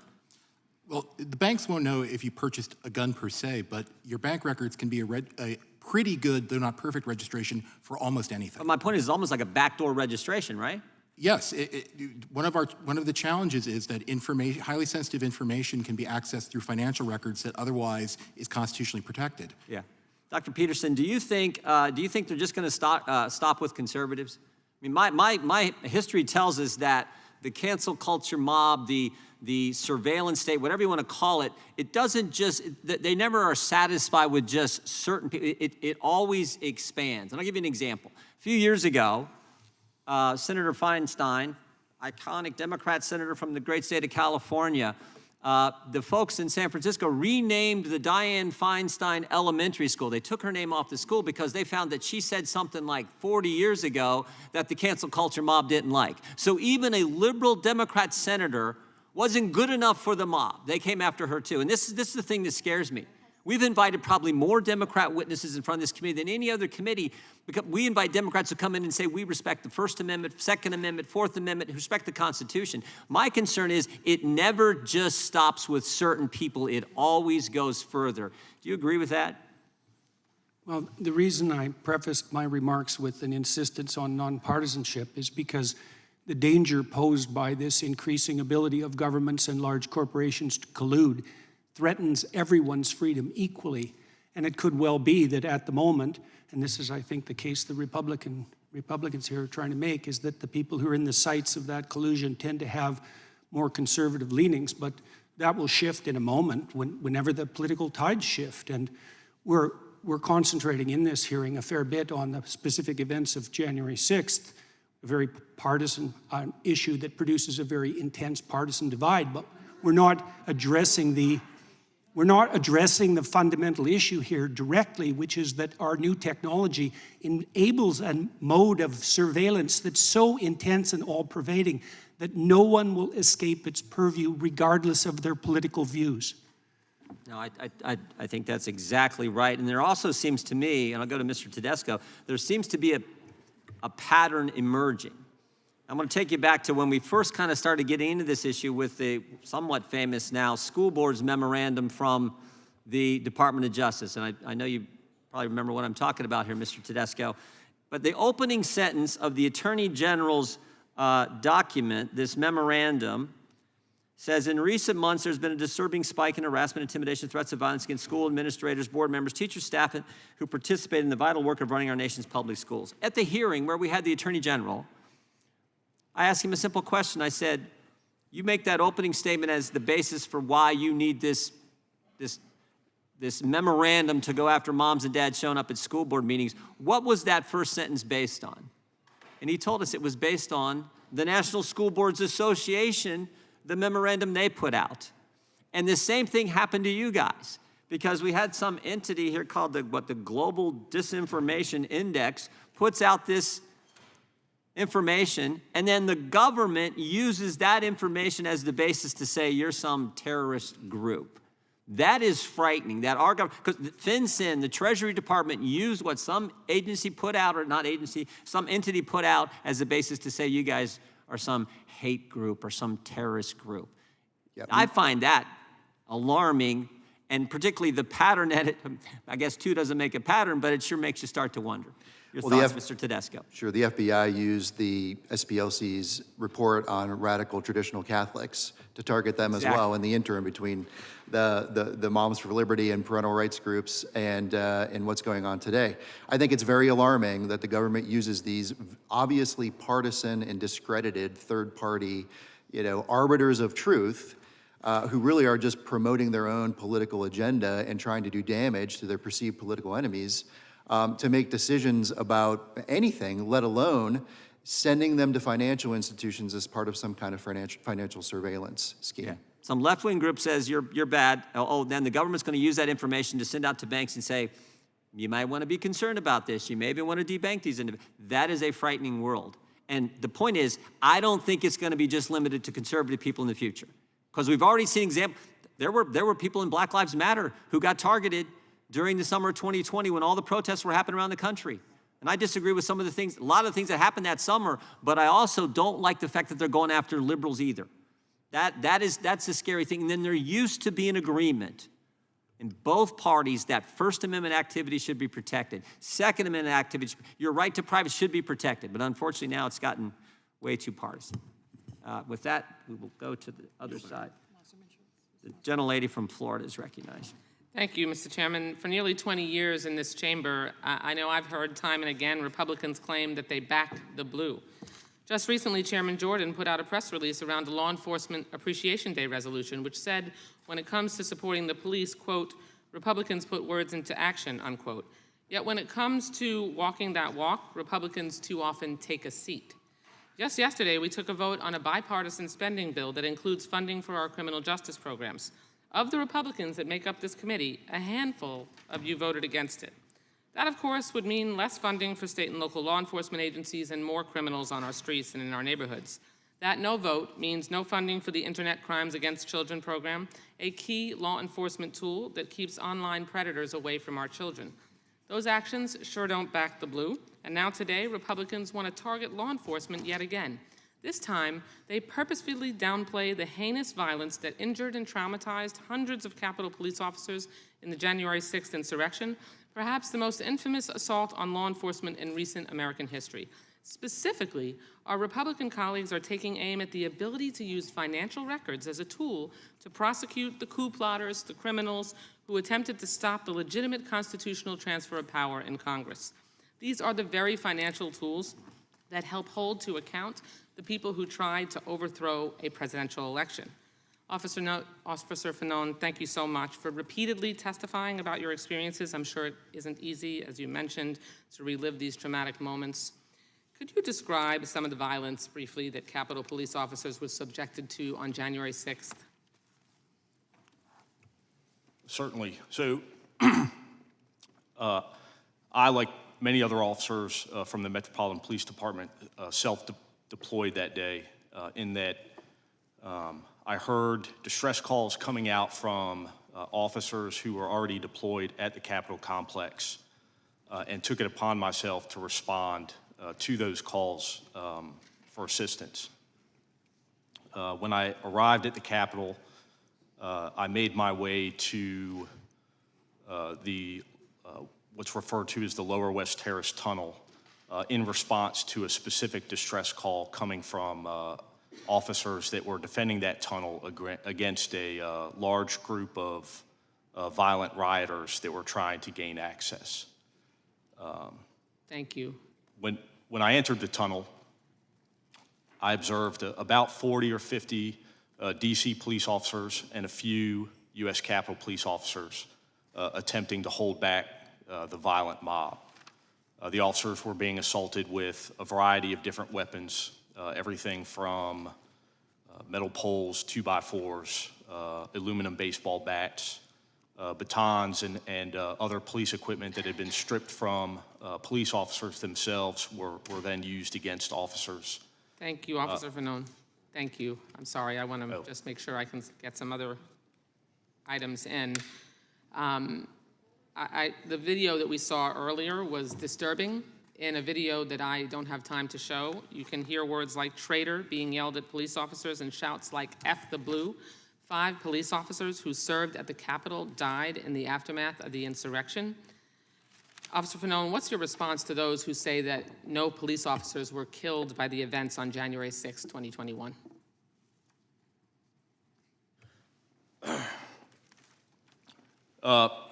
Well, my thoughts on Officer Brian Sicknick. Obviously, Brian Sicknick's cause of death was ruled unrelated to the Capitol riot. That being said, I think that good, decent people would understand that if it were not for his participation in the defense of this Capitol on January 6th against a violent mob, Brian Sicknick would be here with us today. I understand, I think better than most, the post-traumatic stress that accompanied my participation in defending the Capitol on January 6th, and then enduring the mischaracterization or lies about what I experienced that day from people in positions of power, many of whom were here at the Capitol themselves.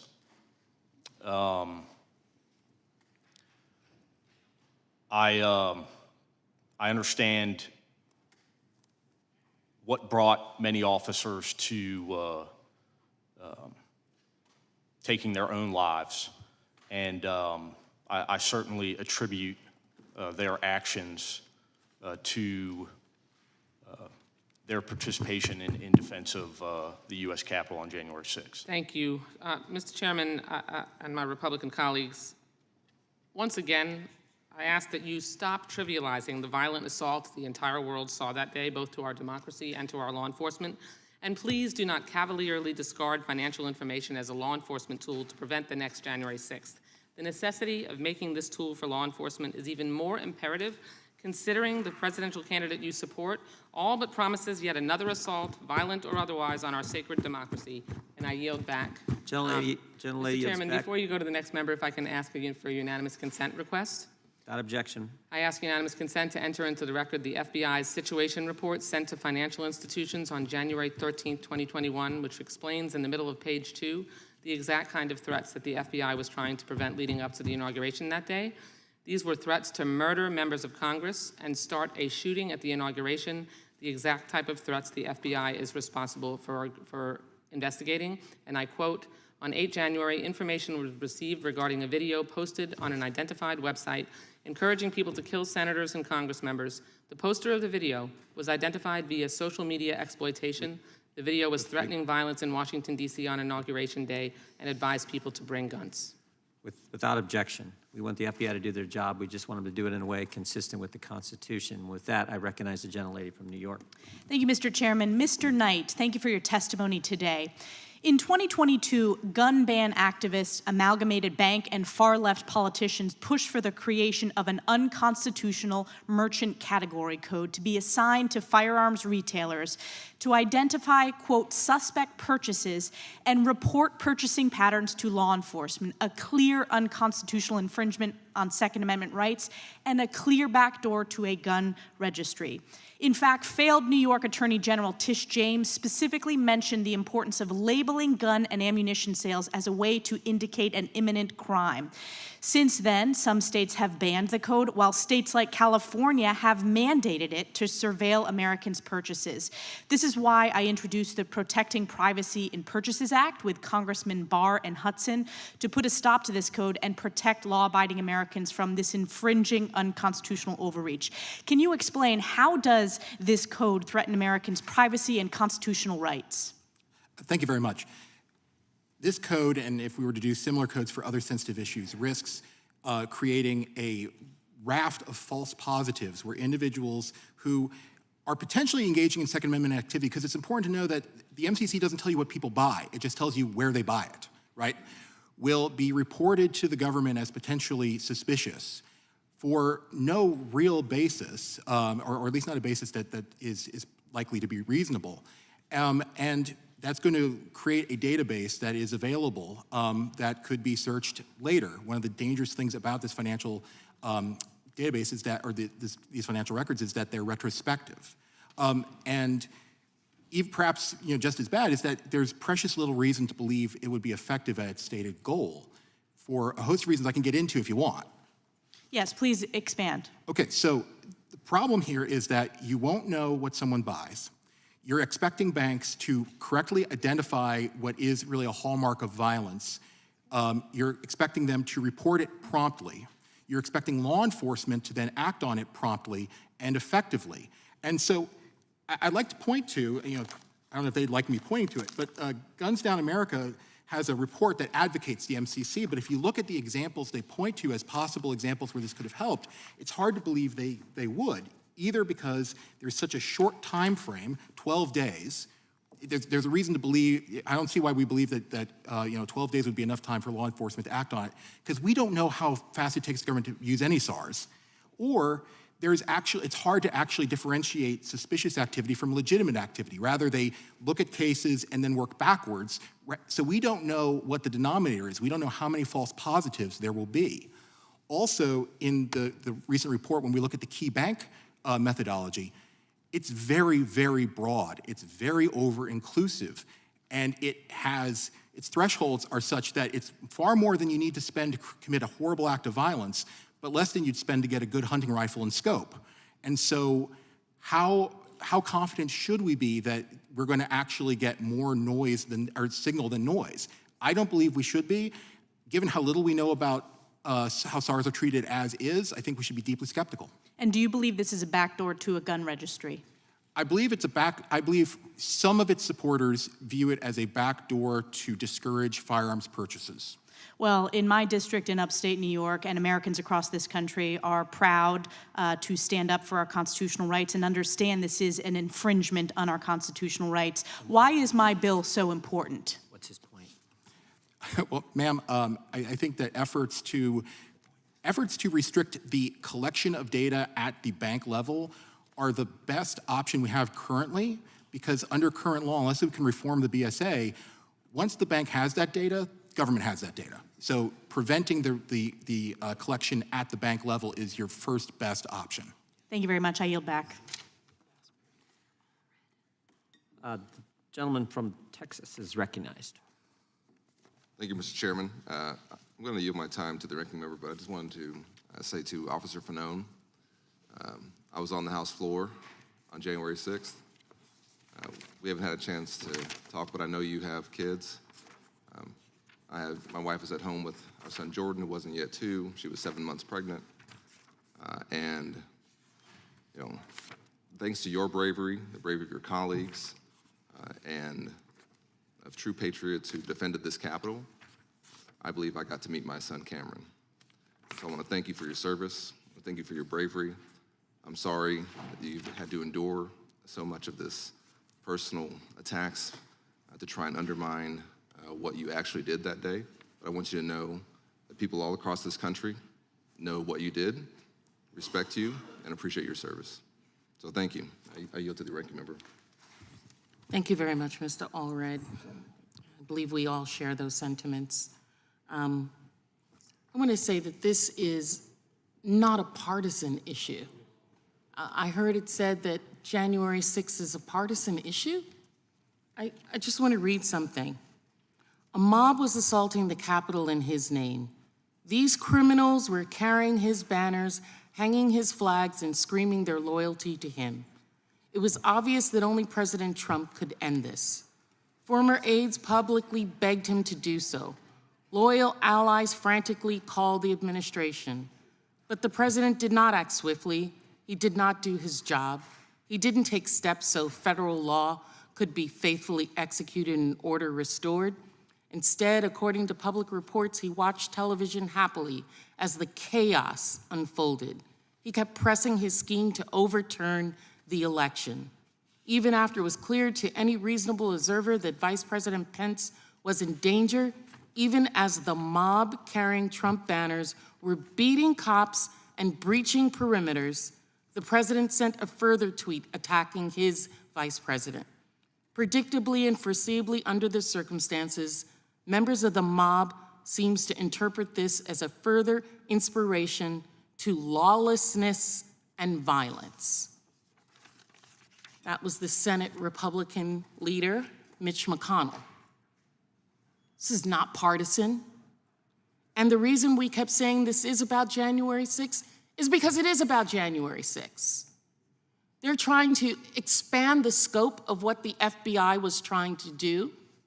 It was not to invade all Americans' bank records. It was not about a violation of the Fourth Amendment against search and seizure. I've been a practitioner of the law, not just a law professor, not just someone with a graduate degree from law school, but a prosecutor, an investigator, and you use the tools that you have to prevent crimes from happening. Because guess what? I've shopped in a Bass Pro Shop plenty of times. I read the Bible on a regular basis. I happen to be, in my family, happen to be gun owners. But I'm not afraid that the FBI is going to be searching my account because I was also not a rioter on January 6th.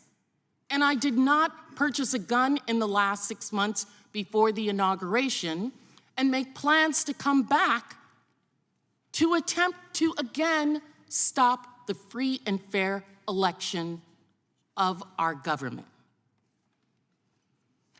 It's getting ridiculous. Officer Fanone, Officer Fanone, you saw the violence on January 6, 2021, and you saw the individuals. You were up close and way too personal with many of them. You also, unlike many of the people here, attended hearings, trials, and sentencing of many of those individuals. Based upon the knowledge that you have, that many of us here on this dais do not, do you know what ideology the January 6 rioters embraced? And if you do, how do you know that? I'm sorry, ma'am. I can't speak to every single individual that was there that day at the Capitol. I didn't have an opportunity to interview them. I was too busy fighting for my life. That being said, I was present at a number of the sentencing hearings regarding individuals that were specifically charged with and later pled guilty to violent assaults of myself and other officers. And many of those individuals, in their plead for leniency to the judge at sentencing, cited the fact that they had been inspired by and by rhetoric used by the former president, by misinformation from news media outlets that led them to believe that the 2020 election had been stolen and that it was their patriotic duty to, in fact, respond to the Capitol that day and fight to save their country. Thank you. I yield back. Gentlelady yields back. The gentleman from Kentucky is recognized for 5 minutes. We began this hearing by reciting the Pledge of Allegiance. I'd like to begin my questioning by reciting the Fourth Amendment, because I think the other side of the aisle has kind of forgot some of the terms that are in there. The right of the people to be secure in their persons, houses, papers, and effects against unreasonable searches and seizures shall not be violated, and no warrants shall issue but upon probable cause, supported by oath or affirmation, and particularly describing the place to be searched and the persons or things to be seized. This is in our Constitution. Mr. Michel, can you tell us how the Bank Secrecy Act and exemptions to the Right to Financial Privacy Act may not be in compliance with the Fourth Amendment, or how the implementation of those acts may violate the Fourth Amendment? Sure. Much like Brian Knight alluded to a minute ago, once the bank or a financial institution has the information, the government has it. So this came up in the early Supreme Court, or in the early court challenges. It came up in the Supreme Court cases that those cases eventually went to the Supreme Court. in that we effectively have a law that is a blank check for the federal government or for law enforcement to obtain all of your information simply without a warrant. So Without probable cause? they do not have to get a warrant. They do not have to show probable cause to get the warrant. Do they have to give an oath or affirmation No. to a judge? No. No. They have to go to the bank. Yeah, so it seems to me that these acts, they're not just out of date, but they're outside of the Constitution. Mr. Knight, you began your opening statement by characterizing some of the things that the government could know or infer about you based on how you spend your money. Could you elaborate on that or reiterate? What are the things that government can know or infer based on purchasing habits? Government can know almost everything about you with a relatively high degree of confidence. They know where you live, they can figure out where you work, they can figure out potentially things like your sexual orientation. They can figure out, or at least have a high degree of accuracy in guessing what your interests are. They can figure out, or have a high degree of guessing what your religion is, what political beliefs you support, and they can potentially figure out, or at least have a better than average chance of knowing whether or not you own a firearm. They can also potentially know if you've had an abortion. And it's worth noting that after the Dobbs decision, there was a lot of concern raised about the sensitivity of medical information that would be available under the Bank Secrecy Act in a state that prohibits or severely restricts abortion. And so I just really want to drive home the point that this is not a left or right thing or an R or D thing. This is a situation where everyone has sensitive information that is potentially accessible with basically no due process. Dr. Peterson, why are you such a Luddite? Why don't you embrace artificial intelligence and facial recognition and massive computer surveillance and cameras on every street corner so that we could all be safer? Well, because there's tremendous danger and too much security. If the emerging collusion between government and corporation, gigantic corporation, continues in the manner that it is continuing, there won't be anything that you do that can't be used against you and will be used against you in very short order.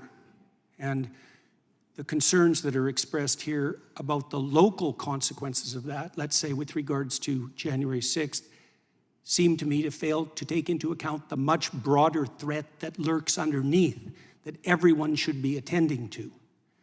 We're in danger of eliminating the private sphere entirely. That's already happening in places around the world, particularly in China, which is why I made reference to that. That technology is at hand.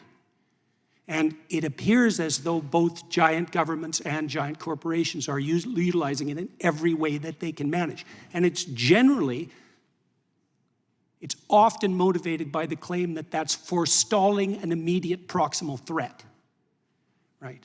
Well, that's a short-term justification for engaging in a tremendous long-term danger. And it should be perceived as dangerous to those on the left who are politically committed, because it will be the politically committed who are first identified by such systems. Is it true that you have a PhD? Yes. Well, then why did Canada decide that you needed more education? Can you tell us about that? Well, one reason, the entire transcript of an interview that I did with Joe Rogan was submitted as evidence with regards to the unacceptability of my views. What I was doing primarily in that interview that was criticized was questioning the validity of the economic models of economic collapse that were stacked upon the unstable models detailing out climate change 100 years into the future. That was deemed in Canada sufficient to proceed with complaints against me with regards to my professional competence to serve as a licensed psychologist. That was only one of many anonymous complaints that were fostered directly in relation to my political views. Well, I thank you for showing up today. I think they may use your testimony as evidence that your re-education has not been successful. I yield back to the chairman. Well done. The gentleman yields back. The gentleman from Virginia is recognized for 5 minutes. Thank you. Mr. Knight, you come from the Mercatus Center, funded generously by the Koch brothers, as was the Cato Institute. And I, of course, represent George Mason University, where you're located. I have a simple question for you. The Republican Conference Chair, Elise Stefanik, recently said people who are being imprisoned for crimes committed during January 6th are hostages. Do you agree, yes or no, that the people who have been arrested, tried, convicted, sentenced, and are serving those sentences are in fact hostages? I have not studied that. My initial inclination is no.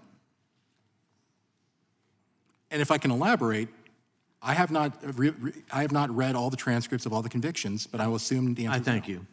I just find it interesting you can opine about amendments to the Constitution and infringements and warrants, but you haven't really looked at the issue of whether people who committed crimes on January 6th are hostages or not. Thank you for that moral equivocation.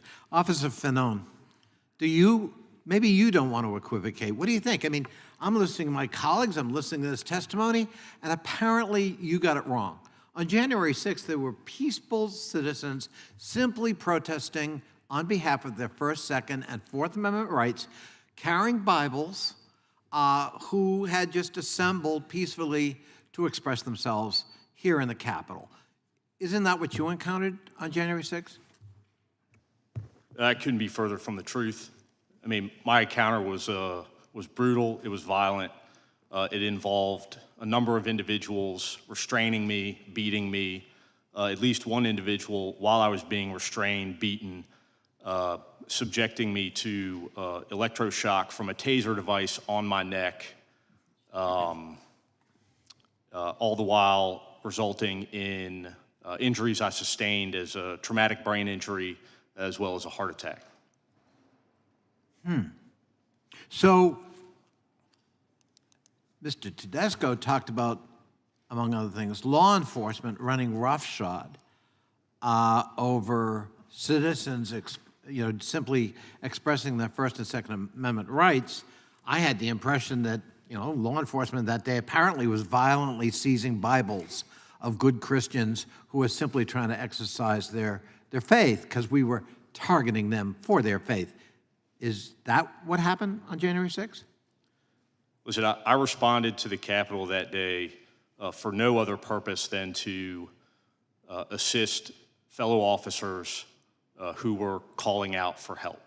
I didn't care about the location, the Capitol building itself, and quite frankly, I didn't give a shit about the members of Congress. I just came here because cops needed help. That was it. We'll pretend you didn't say that first part. By the way, just an by the way, because we've heard some interesting testimony again. In your how long were you in law enforcement? 20 years. 20 years. In those 20 years, were you ever made aware of any effort by the FBI or law enforcement in general to surveil the financial information of individuals because of their beliefs or views? Because that's what we're being led to believe has been occurring. No, and I worked in collaboration. I'm sorry, real loud and clear. 20 years of experience, have you ever experienced what they're describing? No. No. Would you find that odd if you did stumble upon it? Yes. Why? Because it violates the very principles of law enforcement, upholding the Constitution and respecting Americans' rights. So I'm gonna run out of time. First of all, I cannot tell you how much, even though I am a member of Congress, I was on the floor on January 6th. I heard it. I saw a lot. I cannot imagine what you've gone through and how you are still living through PTSD. My office was attacked last May, and we're still living through PTSD. And it was violently attacked. And I can only imagine. And you are a hero.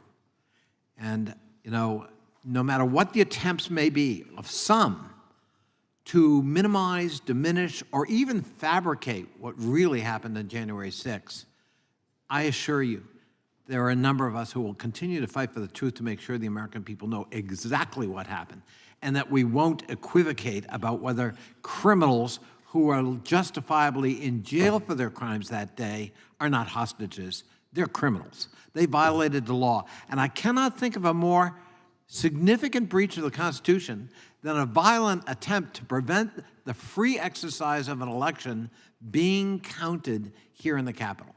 I yield back. Thank you, Chairman. Thanks for the witnesses being here today. And, you know, we're here to talk about apparently a range of things that don't involve the topic of the hearing. And I think that's disappointing. Freedom surrendered is rarely reclaimed. And we have an opportunity to do that. Few of the rights protected by our Constitution are more infringed than the right to privacy. My colleague, Mr. Massey, read the actual text of the Fourth Amendment. And Mr. Peterson, Dr. Peterson, you referenced kind of what a lot of people might wish it said. It does not say that if you have nothing to hide, you have nothing to fear. It says that you have a reasonable expectation of privacy. It doesn't say you have an expectation of complete secrecy. The reasonable expectation of privacy is guarded by due process, warrants and subpoenas for U.S. citizens. You might not know that many of the members of this committee are part of something really rare in Congress, which is a nonpartisan view. We've got divisions that don't break on party lines on privacy. There are Republicans and Democrats who want to roll back the Patriot Act. What a beautiful name, but it's being used to violate American citizens' rights to privacy. We have one of the rarest things possible. You have Mr. Jordan and Mr. Nadler in complete agreement on how to reform the Foreign Intelligence Surveillance Act. And frankly, the Foreign Intelligence Surveillance Act part works pretty well. It's the Domestic Surveillance Act. Well, there isn't one because the Fourth Amendment guards it. It says you're supposed to get a warrant. And we're covering a giant hole here, not about January 6th, but about the Bank Secrecy Act and third-party doctrine. Things that are being abused, weaponized against the citizens of this country. Now, they don't have all these same safeguards in Canada, and Dr. Peterson, you've experienced some of the consequences of not having the safeguards that we have in this country. I wonder if you could elaborate on how consequential it is to have the safeguards we do have here on privacy and speech. Well, I know that my colleagues on the psychological front and on the medical front in Canada are increasingly frightened of making any of their political opinions known in any form whatsoever because governmental agencies, usually of the mid-level bureaucratic sort, have been empowered as a consequence of our lack of First Amendment rights to intervene as they see fit in relationship to stated opinion, political or otherwise. And it's not good. It's seriously not good. And there's new legislation coming up also reflecting that lack of proper constitutional protection that will make even the suspicion that a crime may be committed punishable.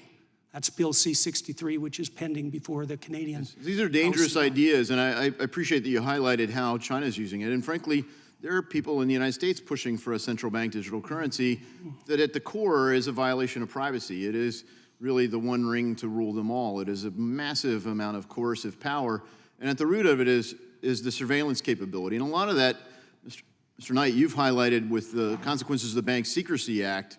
And I just wonder, you know, a couple of you have highlighted the cost-benefit ratio, Mr. Michel as well. Maybe you could highlight the consequences of the Bank Secrecy Act and how we might reform it so that we can accomplish the stated goal of safety, but in a more constitutional framework. Happy to speak to that.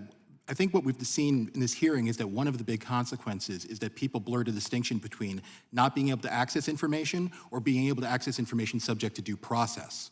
There's no reason to believe that the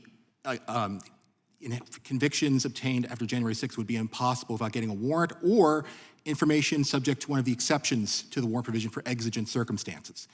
We also have to worry about the fact that information is being collected and is very collectible. If you are worried about your political opponents having power, why do you want this available to them? Thank you. You know, Mr. Michel, you mentioned the third-party doctrine. and the hazard of that. I mean, frankly, I'm reminded of a story that's disputed whether it was fully accurate or not, but when Nikita Khrushchev became the leader for the Soviet Union, he was pointing out how brutal the regime had been under Stalin. And someone from a large crowd yelled to him, "Why didn't you do anything?" And here he is, the dictator of the Soviet Union, everyone knowing the kind of power that he could wield. And he said, "Who said that? I demand to know who said that." And everyone got quiet. And he let it stay quiet for a very long time. And he said, "That's why.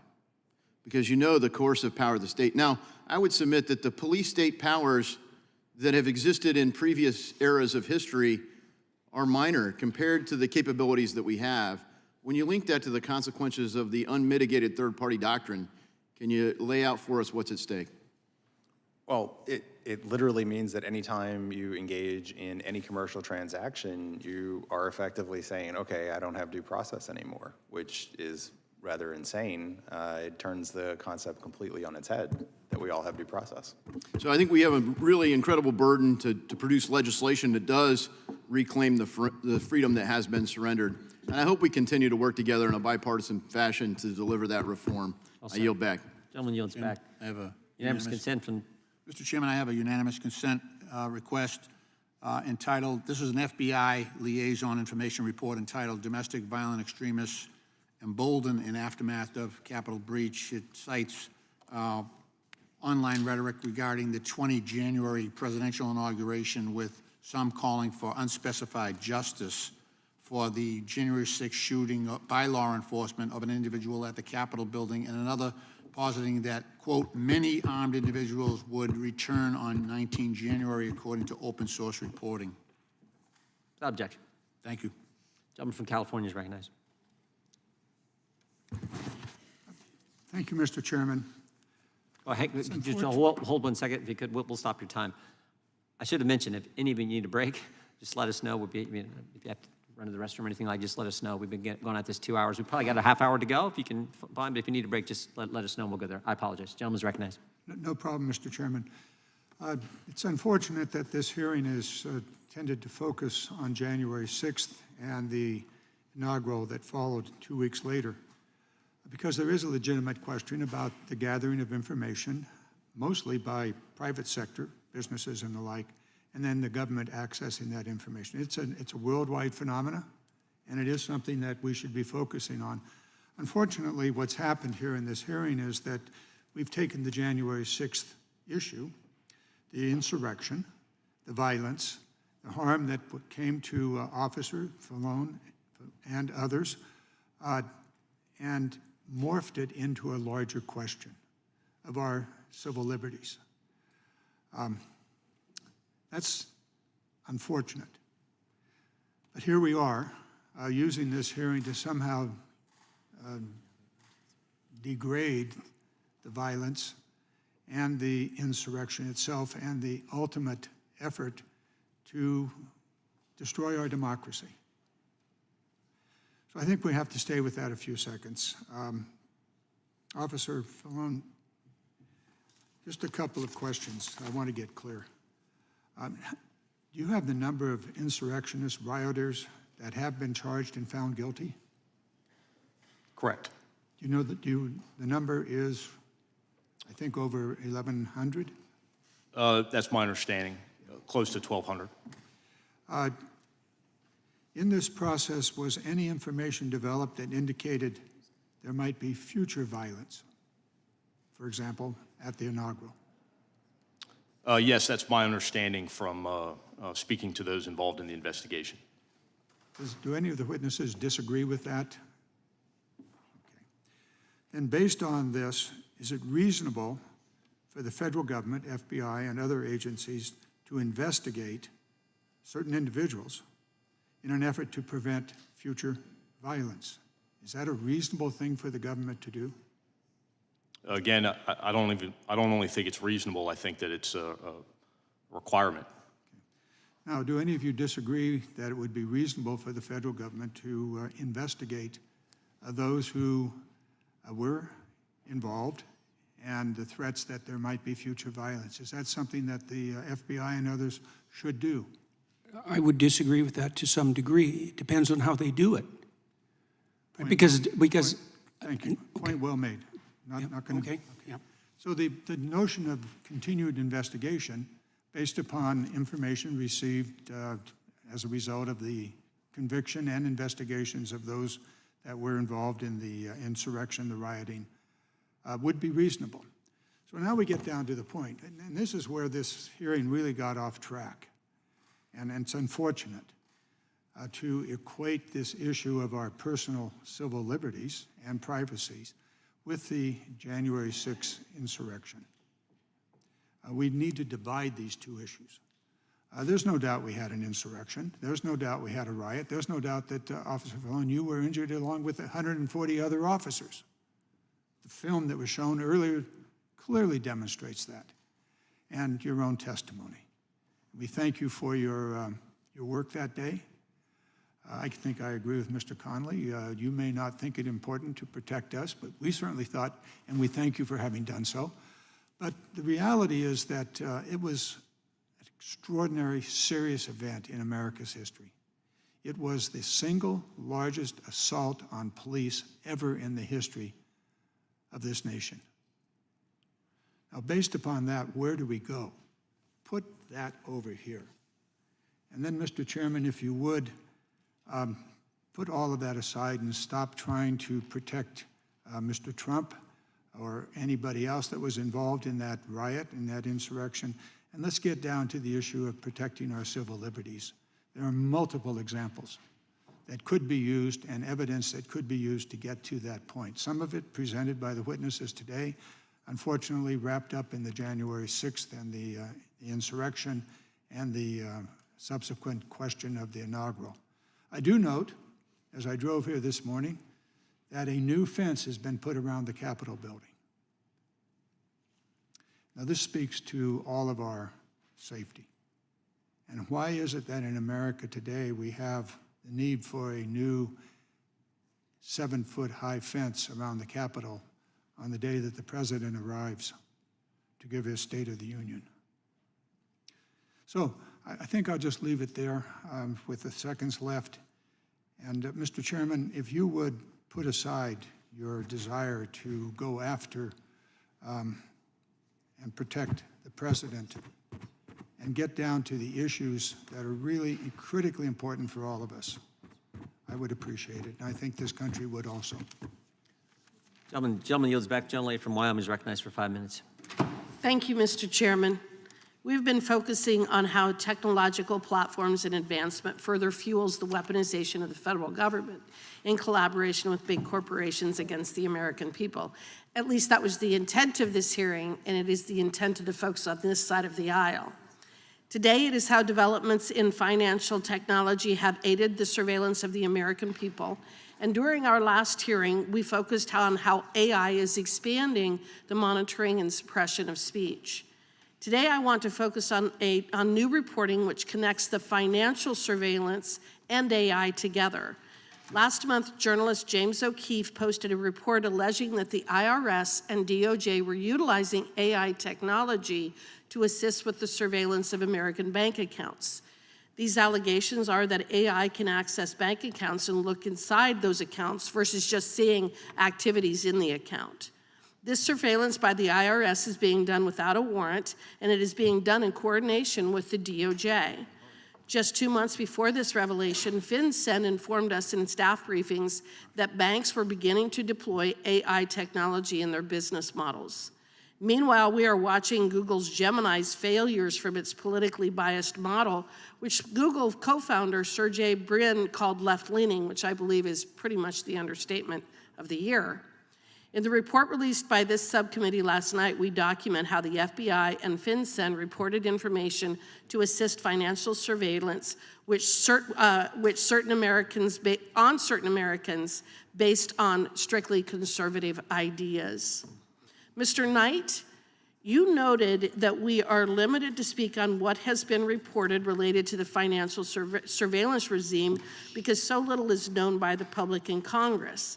The timeline that I just described provides little detail, but it does show that this area is developing very quickly and raises further concerns about federal agencies undertaking dragnet surveillance using financial records.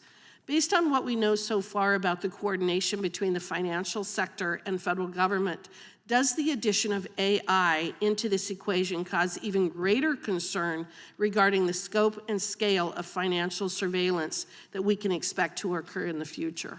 So I believe it does for several reasons. One, to the extent that it makes something less expensive, you'll get more of it. Two, to the extent that AI is not well-tuned, either intentionally or unintentionally, you're going to get the risk that you're going to not only have more false positives, but also that it's going to start selecting for information that may not be appropriate. Three, there's concern, and I don't want to overblow the concern, but it does exist, that AI tends to be opaque, and this regime is already opaque enough. So if the great and powerful Oz is spitting out records that it considers suspicious and you don't know why, and we can't assess how appropriate it is, that's obviously very problematic. And so I think that we do need to be cautious. And I would say one distinction between this and maybe some other areas is here we're talking about feeding information to the government. So there are constitutional implications here that don't necessarily exist in other areas. Doesn't mean we shouldn't be cautious in other areas, but we should be especially cautious here. I appreciate your response, and I think that you're actually spot on. Also of concern with the evolution of AI in relation to this liberty infringing regime that we're dealing with right now, the Biden administration, is the fact that it removes human accountability. What we have learned so far is that the information we have so far came from a paper trail from a government employee. Yet with AI, that paper trail is going to disappear.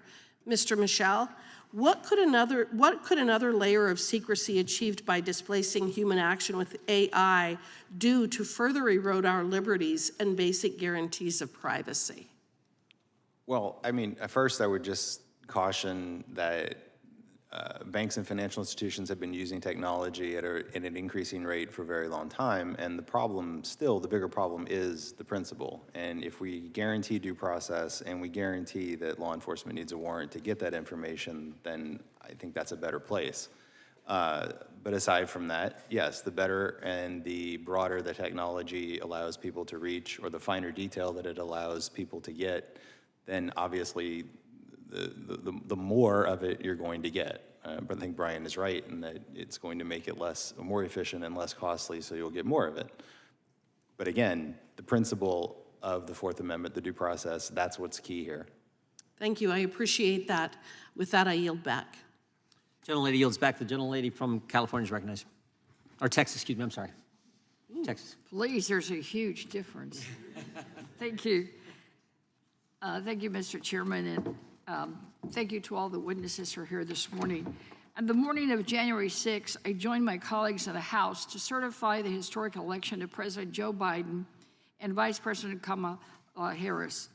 But that day quickly became a dark day in our nation's history. Within hours, the Capitol was overrun by domestic terrorists sent there by President Trump. I don't mean terrorists in some academic or legal or political science definition. I mean, I was terrified, my staff with me was terrified, and many of my colleagues around me, both Democrat and Republican, because this is not a partisan issue, were also terrified. Now, some of my colleagues have already forgotten the violence and terror that we all experienced together, and we've heard some of the comments. They think they should be called hostages. They think they should be treated as patriots. Well, there were terrorists, plain and simple, in my books. I learned for the first time that there are gas masks underneath our seats on the House floor, designed to keep us from chemical or biological attacks when I was told to put one on. Imagine, we were told to put on gas masks. My colleagues and I on the floor were hiding between seats, barricading doors, and some of us calling their families as the mob grew louder and more terrifying. They were pounding at the door trying to get in. Where's Nancy? Hang Mike Pence. Where's Nancy? Where's Nancy? They set up gallows to prevent them from coming in. The intentions of these terrorists were clear: overturn the election and kill the Democratic elected leaders they believed stood in their way.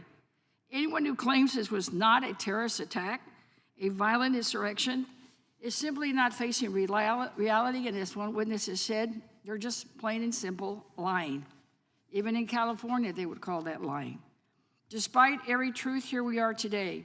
More myths and more misleading information given to the American people. Well, Officer Fanon, thank you for being there and also for having the courage to come to testify today and to reminding us all about the truth of that day. Some colleagues wrap themselves in Blue Lives Matter flags for social media and throw it in the trash for the officers who watched over our democracy. I will never forget what I saw and felt that day, and without your sacrifice and some of those who died that day or were injured that day, defending the Constitution and all enemies, foreign and domestic. So, Officer Fanon, while law enforcement kept us safe inside the Capitol, outside the building you were facing staggering odds. Reports indicate that the west side of the crowd outnumbered officers 58-1. One officer there requested backup at least 17 times in 78 minutes. Did you and your colleagues ever get the sense that you were defending democracy that day? That's not anything that those thoughts never crossed my mind. Again, like I said, I responded to the Capitol, heeding distress calls coming from fellow officers, and when I was fighting, I was more concerned with my own survival and that of my colleagues than the totality of what that day would later come to represent. Right. As you reflect now, do you see the connection? Do you see what really was happening that day? It was not just the violence of the mob, but it was the attack on everything that we stand for as a country. Yes, ma'am, that's my assessment. Thank you. Many members have publicly spoken about and recorded memories of their experiences, and we know that many members of Congress have struggled with trauma from that day. We know that you have. Is it possible, and I know it may bring a lot of emotion, but is it possible for you to share with us on what you have dealt with personally as the after effects of that day? Sure. I mean, initially, I think there was just the experience of the day itself, the level of violence. And for me, in my personal experience, I think what was so difficult to deal with was, the first time in my law enforcement career, and I work narcotics, so it's to say that I've experienced a few things. I had never been completely, I had lost all control of my own survival in those moments, and it was only because of a few individuals in the crowd and the efforts of law enforcement that I was able to survive that. And so that level of vulnerability for me as an officer was more than I could deal with. In the aftermath, there was criticism from, internal criticism on behalf of other officers in the department that made the experience much more difficult. And then eventually the mischaracterizations, the lies about what happened that day, lies about me specifically and who I was or what role I played at the Capitol on January 6th, inspiring threats against myself and members of my family. In a way, I think it's impossible to, for me at least, to fully resolve that trauma because, even in attending this hearing today, I received threats. And so, how do you resolve that when it's ongoing? Well, I'm sorry that it happened, and thank you for your courage, and thank you for coming and sharing with us today. I yield back. Gentleman yields back. The chair recognizes himself. Mr. Michel, if the government's going to go get information from banks, and understand what happened in this particular situation and in other situations, the government goes to the bank and says, I want the name of the customer who's making purchases in a certain date time, and I want the name of the customer who may have bought a firearm at any time. If they're going to do that, do you think they need to get a warrant first? Do I think they should? Yes. Well, yes. Mr. Tedesco, do you think they need to get a warrant to do that? Yes. Mr. Knight? Yes. Mr. Peterson? Yes. Mr. Fanone, do you think they need to get a warrant? I apologize. Could you repeat the question? Government goes to a bank and says, I want the name of the customer who made purchases on these specific dates and may have bought a firearm at any time. Should there be a warrant requirement before the bank has to be compelled by the government to give that information? Should there be a warrant requirement first? I mean, in my experience, I always sought voluntary compliance. It's less paperwork. That being said, if I was unable to... Wait. Voluntary compliance? Correct.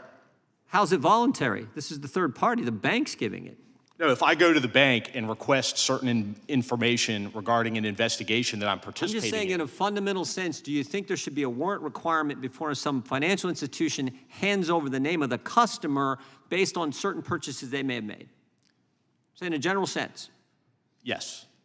You think there should be? Yes. That's great, because your colleagues don't think so. Now, let me go to this. Do you think, Mr. Michel, that if it can't do a warrant, do you think there should be at least a notification? So should at least the bank say, hey, Mr. Smith, the FBI just asked me for all your purchases on a certain date, and they want to know if you've ever bought a gun. Do you think that the bank should at least tell their customer who they're supposed to serve? Do you think they should at least be compelled to tell them that? Yes. Mr. Tedesco? Yes. Mr. Knight? Yes, with reasonable exceptions for an ongoing criminal case. Fair enough. Mr. Peterson? They should get a warrant. They should get a warrant. Back to the first thing. Mr. Falone? Again, with exceptions for criminal investigations. We got agreement on the panel. The first time we've had that this morning. Dr. Peterson, I want you to talk about the debanking issue we saw so much of, and how that was, particularly, I guess, with the truckers, and how that's, because I see it coming. I see it coming here, and it frightens me. I want you to talk about what took place in Canada and if it in any way impacted you. Well, there was essentially a working class protest against the extensive length of the COVID lockdowns. And one consequence of that was that Canadians who participated, even by donating to the protest and even by donating small amounts to the protest, had their bank accounts seized in consequence of a collusion between the banks and the government that was extrajudicial, that was recently deemed unconstitutional, despite the fact that we don't have strong First Amendment claims. So this happened. The government is currently maneuvering in Canada to make the possibility of such collusion a certainty across multiple actual and potential domains of so-called harm, particularly in relationship to government-defined hate. Yes, this is absolutely coming.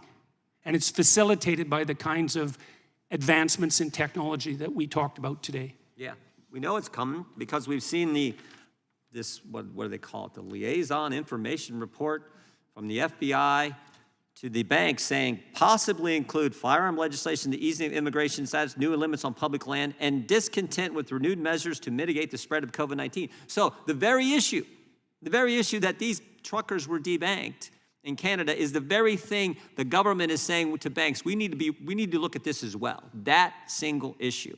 That is, again, what frightens me so much. And frankly, when you're getting this information, if you're going to get it, why you should be compelled to get the warrant before you go get it.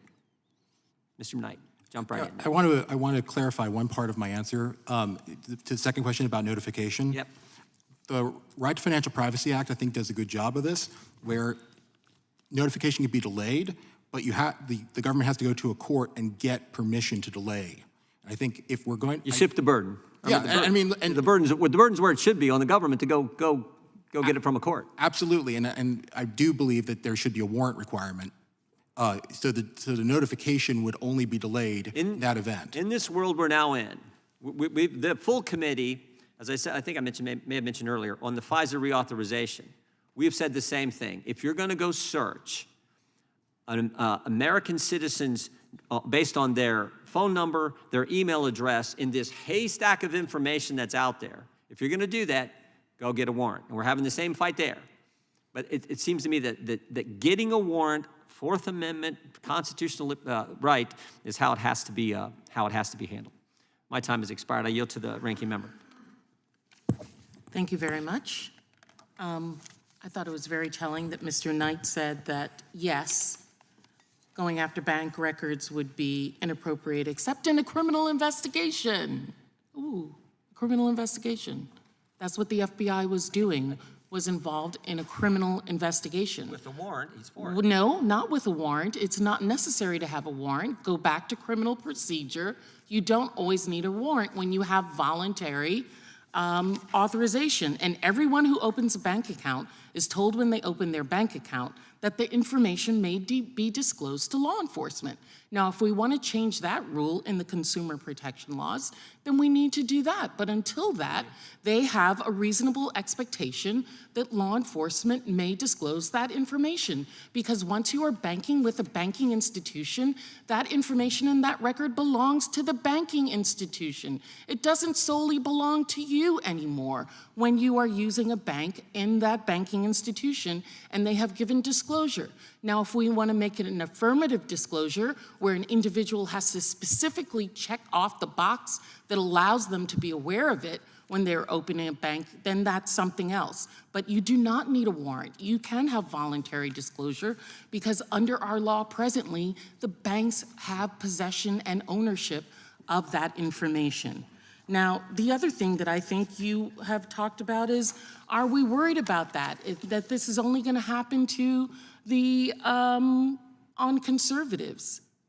No, I'm also concerned if the FBI were to do overreach. I am concerned with that, and I do understand that this is something that law enforcement does and that we need to be careful about what they do. I just find it very interesting that you all are my colleagues, one of our witnesses, Mr. Fanon, is not a colleague of ours and is giving his opinion as a law enforcement officer. Sir, was there something else that you wanted to add? Within the context of this particular investigation, one of the reasons why I believe that the FBI would have sought voluntary compliance as opposed to applying for a warrant is the sheer magnitude of the event. You had literally thousands of people who participated on the attack on the Capitol on January 6th. And in an abundance of caution, and really the responsibility of the FBI and those other investigating agencies is to ensure that that violence does not occur again at our inauguration, which was only about 2 weeks after that. And so I think it wholly appropriate, as you just said, it's completely within our capabilities as law enforcement agencies to seek voluntary compliance from these institutions to investigate criminal acts or potential criminal acts. Thank you. So there was an imminent threat on the American people, on the homeland, that being individuals who said they were going to come back and finish the job that they had started on January 6th to try and stop the placement of Joe Biden as President of the United States. Now, there's a lot of things we could have hearings on. Mr. Chair, you have not sat down with me at any point in time like we do in other committees and talk about what are the things that we can agree on, that we want to. You came to my office one time and we had a discussion. And I gave you a list of things that I would like to have a hearing on. You completely ignored me in that. Your team doesn't even give us testimony until the very last minute that they have to. You do not even let us know the subjects of hearings. Sometimes I find out about what we're going to hear, hearing is going to be on Twitter. You're not operating as a fair dealer in this, so don't try that here in front of everybody. Well, I am concerned about things. I'm concerned about what will happen if Donald Trump does get reelected. Because on November 9th, 2023, in a Univision interview, he said, if I happen to be president and I see somebody who's doing well and beating me very badly, I say go down and indict them. They would be out of business. They'd be out of the election. On November 11th, In 2023, at a Veterans Day rally, I can't believe he was at a Veterans Day rally after what he says about those of our men and women in uniform. He said, "We pledge to you that we will root out the communists, Marxists, fascists, and radical left thugs that live like vermin within the confines of our country, that lie and steal and cheat on elections."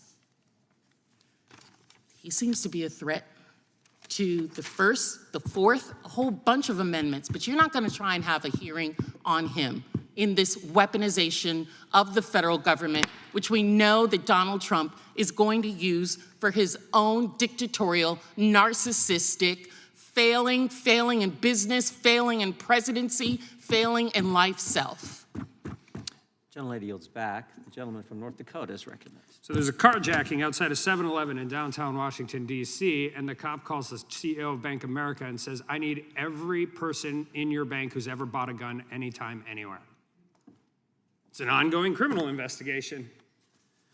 Everything Everywhere All at Once won the Oscar last year for the best movie, but it's not the standard for a Fourth Amendment warrant. And I think this is about as important of a hearing as we can have, because if they're doing it to members of Congress's staff, reporters who are engaging in all of this, imagine what's going on at another time. By the way, the Supreme Court agrees with me, and we'll get into that in a little bit. When the Bank of America provided the FBI a list of people who made financial transactions with their Bank of America card in Washington, D.C. between January 5th and January 7th, 2021. The practice of sweeping up thousands of Americans without probable cause and specify in a search for specific suspects is inconsistent with the specificity requirement of the Fourth Amendment and the entire criminal justice system. Considering how many Americans use Bank of America credit or debit cards, this list must have included thousands of people. This list almost certainly included members of Congress, their staff, who were performing constitutionally mandated functions, as well as reporters who were engaged in First Amendment protected activity. Countless of other individuals were swept into this surveillance without probable cause. The list included people who had a history of purchasing a firearm at any time, which is a constitutionally protected activity. So we likely have violations of the First, Second, and Fourth Amendment. The fact that Americans' data is handed over to the feds on a fishing expedition by the banking industry because their customers were present in a particular region or purchased a constitutionally protected item is unacceptable. And I reject any argument that this financial information is subject to third-party doctrine and therefore an exception to the Fourth Amendment. And I've been arguing this for years. The third-party exception in the modern economy threatens to make the Fourth Amendment irrelevant. The Fourth Amendment it's survived telephoto lenses, drones, listening devices, tracking devices. The Fourth Amendment has proved to be incredibly resilient. But this is the place. This is the place where Congress has to act. Because the Supreme Court seems to agree with that concern based on Carpenter v. U.S.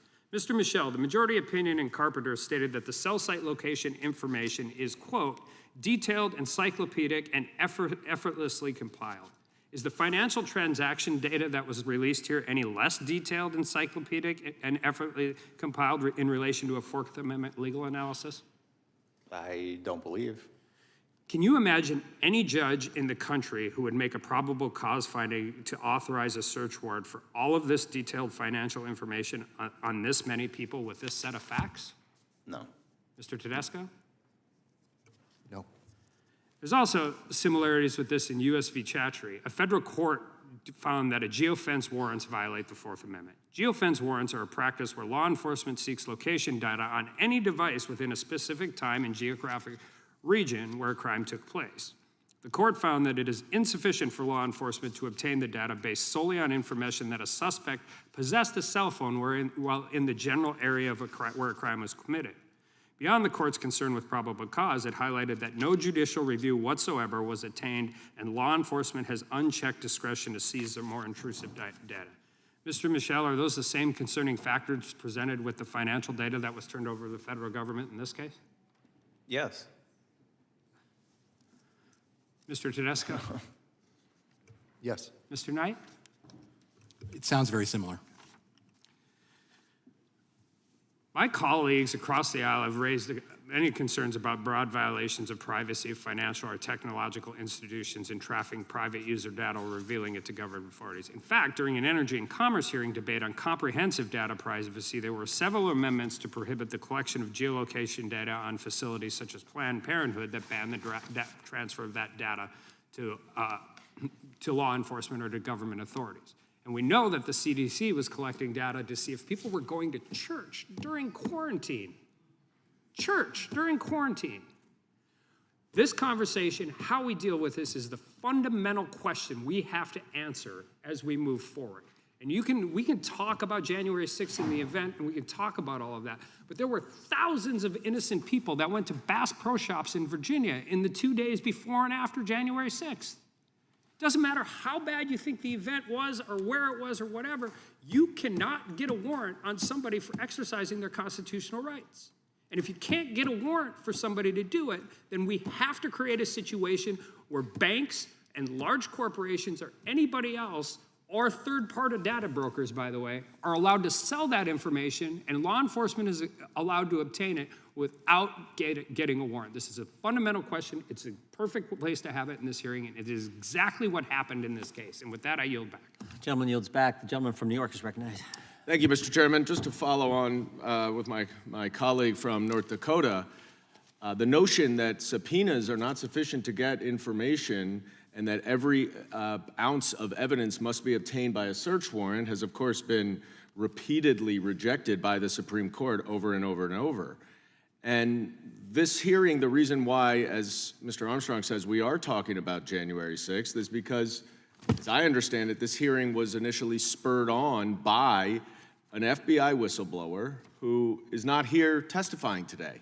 The one who ostensibly had the information about alleged wrongdoing is not here to stand in front of us, to testify under oath, to be questioned by members of both sides. Mr. Knight, I want to ask you a hypothetical. Let's say that there's a riot and an attack on our democracy on a particular day. We'll just call it January 6th for the purpose of this hypothetical. Let's say that the FBI has information that an individual was near the site of the riot that day. And let's say that the FBI had evidence that that individual purchased a firearm in the past 6 months. And let's say that the FBI had evidence that that same person planned to return 2 weeks later to interfere with another democratic process involving the President of the United States. Is it actually your testimony here today to say that it is a violation of the Fourth Amendment for the FBI to seek bank records for that individual? May I ask a clarifying question? Sure. So, at least based upon the public information I have available, they did not know on an individualized basis that people were planning to return to cause violence. And I think that's a distinction that's worth noting. That's fine. I agree with you. That's not in the hypothetical. They just knew they were going to return. I believe you said something along the lines of evidence that they were coming back to interfere. You're right. Let's just say that. Do you think the Fourth Amendment prohibits the FBI from getting bank records for that individual if they don't know that they are going to commit violence? I think that's an easy warrant to get. A warrant? Yeah, I think that would be an easy warrant to get from a judge. So you're now saying that you need to get a warrant for bank records? I am saying you should have to get a warrant for bank records. The status quo is you do not. You disagree with the Supreme Court, which has upheld the constitutionality of the Bank Secrecy Act. So if you'd like to talk about the Supreme Court precedent in the Bank Secrecy Act, I think that Carpenter, which is a far more recent case, points to some very strong questions about the constitutionality of the Bank Secrecy Act. I've written something about it. I'm happy to send to your office. I understand. And by the way, I agree. I mean, but Carpenter also demonstrates that the Supreme Court is evolving and is evolving on the Fourth Amendment, and there's no question, and I will tell you as a former prosecutor, if I had that predication, I would fire off a subpoena to that bank every single day, 10 out of 10 times. Well, respectfully, sir, it doesn't seem like they even use subpoenas here. I have to move on. I have to move on because I think it's absolutely absurd that we are sitting here trying to make an argument that somehow the Fourth Amendment is being violated when there is specific, reasonable suspicion about every individual whose bank records were obtained because they bought a gun, they were at the insurrection, and they were going to come back. The fact of the matter is,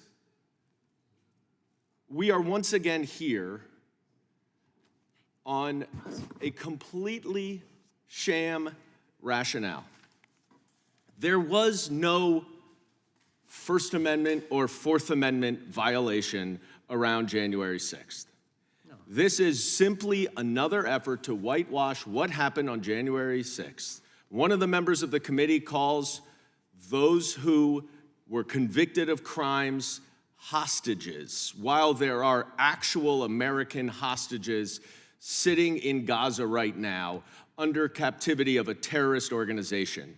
And we're supposed to equate the people sitting in jail who rioted and attacked this Capitol, we're supposed to equate them with these hostages.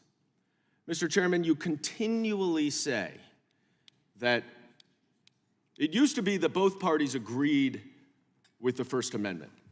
It didn't used to be. It is. It remains the case. We all agree with the First Amendment, but the problem is that the First Amendment is not absolute. It does not protect any single thing anyone says, and there are limits, and that's important. And what this committee has been trying to do for the last year and a half is to chill the federal government from monitoring what is going on social media and otherwise out there, so that misinformation and disinformation can run rampant in on Elon Musk's social platform and every other social platform, so that the Republicans, can benefit from it in November's election. That is why this committee exists. The time of the gentleman and has we have expired. gotten no evidence to support any of these allegations. The chair recognizes the gentleman from South Carolina. I yield to the chairman such time as he may consent. I appreciate that. I think the gentleman from New York just said that we're trying to chill the federal government. I don't know if it's ever been said that way. It's always the government trying to chill Americans' rights and chill Americans. I've never seen anything. It's called projection. I've never seen anything like. But guess what? You know who was opposed to how the FBI and the Bank of America did this thing when they asked for this information? You know who was opposed to it? 3 FBI agents. The guys on the case. George Hill, Bonavolanta, Steve Jensen, all testified to the committee that it was wrong. And guess who else said it was wrong? Chris Wray said this: we recalled this information to avoid even the appearance of any kind of overreach. So even the FBI, who has systematically violated Americans, who's this FBI who said, if you're a pro-life Catholic, you're an extremist. If you're a parent going to a school board meeting, you're a terrorist. Even the FBI said, this is ridiculous. And they pulled back. 3 agents testified. So, I mean, and somehow the government is the one who chills American speech when they pressure big tech to censor, when they ask banks to give them. That's chilling speech, and we've seen it first. Dr. Peterson's seen it in his own country, and now it's coming here. That's what we're concerned about. I yield back to the gentleman. Thank him for yielding. Thank you, Chairman, and I would echo that. I'm glad that Thomas Massey started off with a recitation of the Fourth Amendment, because that's really why we're here. And while the other side wants to relitigate J6, the title of the hearing is about financial surveillance of American citizens. This is deeply troubling, that if you are a Catholic that cares about your child's education and you shop at Gander Mountain, that you are like prime suspect under some sort of weird rubric in a government surveillance operation. I think the Supreme Court, in looking at this, when they were looking at the BSA, in a concurring opinion said, Justice Powell and Justice Blackmun said, financial transactions can reveal much about a person's activities, associations, and beliefs. At some point, government intrusion upon these areas would implicate legitimate expectations of privacy. Moreover, the potential for abuse is particularly acute where, as here, the legislative scheme permits access to this information without invocation of the judicial process. So, Mr. Tedesco, how do we get here? And at what point, or how do we get to a point where big banks can just freely hand over this information to the federal government? Well, I think the biggest concern from our perspective is the systemic censorship risk within the banking industry that is really a product of the oversight and pervasive regulatory authority that bank supervisors have over banks. If you think about the top 5 banks have 50% of the bank deposit market in the United States, you see that there's a concentration of power in the banking industry. There are just a few banks that are heavily regulated. And because of the secrecy around bank supervision, the reasons why people are debanked and why these kinds of things are occurring is shrouded.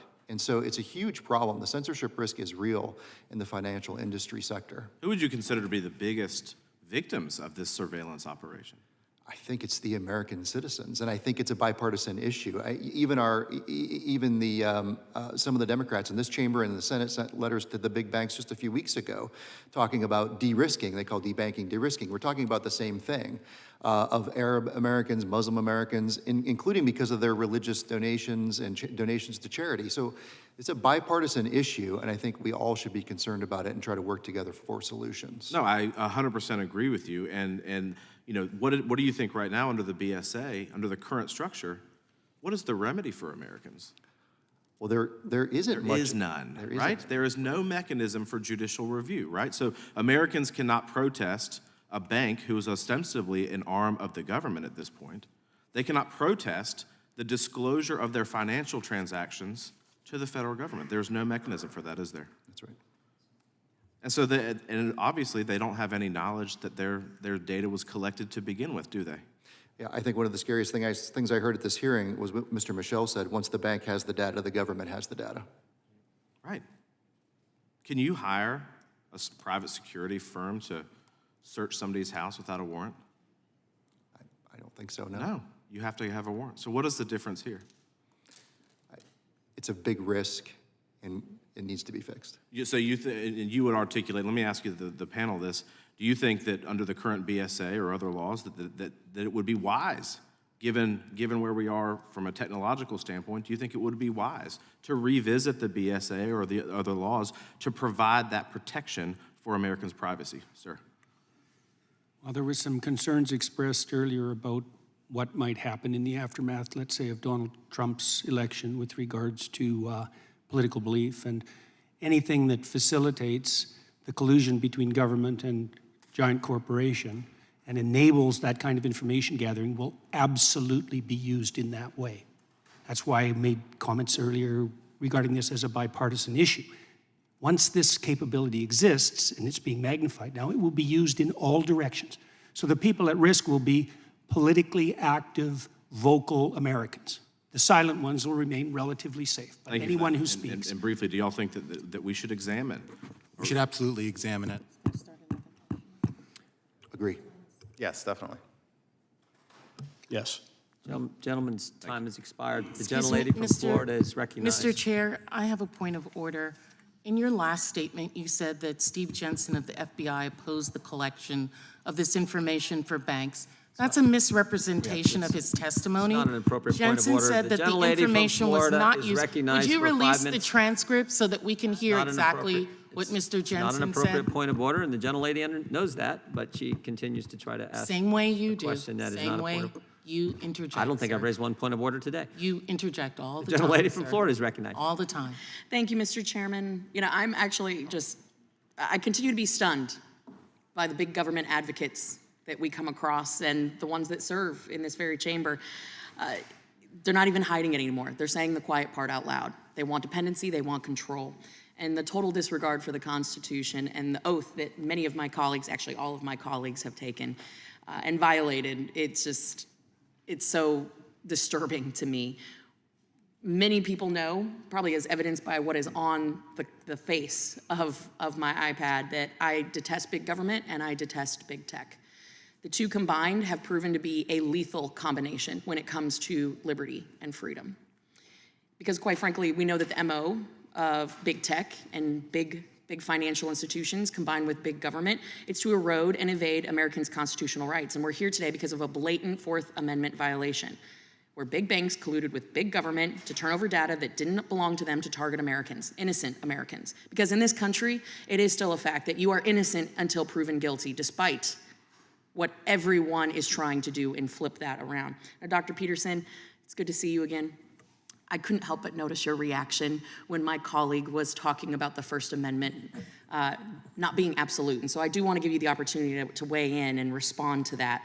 I couldn't help but notice your reaction. But before I do, I am really glad that you have been talking about the social credit system that the CCP, the Chinese Communist Party, utilizes. I am literally around the corner in a classified briefing right now talking about the use of big tech and how it is targeting American citizens. In fact, this very morning, I have been inundated in my office with phone calls from TikTok users who have been denied access to the app because they live in my congressional district, and until they call my office and demand that I do not take adverse action against the app, that they cannot use it.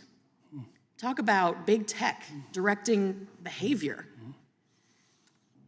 I think that we are on a very dangerous path, and I want to give you my time to really lay out in the most succinct way possible the dangerous nexus of big tech, big government, and financial institutions that seek to weaponize that information against Americans. And I know you are more than capable of doing that in 2 minutes and 30 seconds. I don't think people understand the degree to which they are profiled online and to which their virtual representation is now an iconic representation of them, nor do they understand that they have no rights whatsoever to that representation.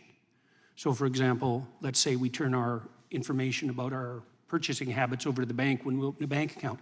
30 years ago, that wasn't such a big problem.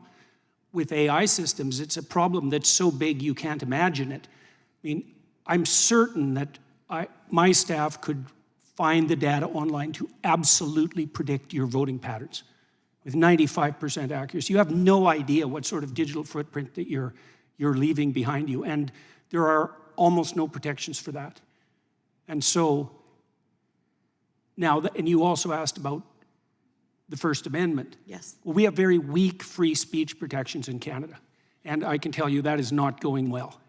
And so the combination in my country, the combination of that and the invasive technology that we're producing at a rate that beggars the imagination, produces a threat to the integrity of sovereign citizenship, the likes of which has not yet been experienced. Right? And that's what this committee should be concentrating on. Like, it's very interesting to watch it because it devolves continually into discussion of a particular event, serious though that event was.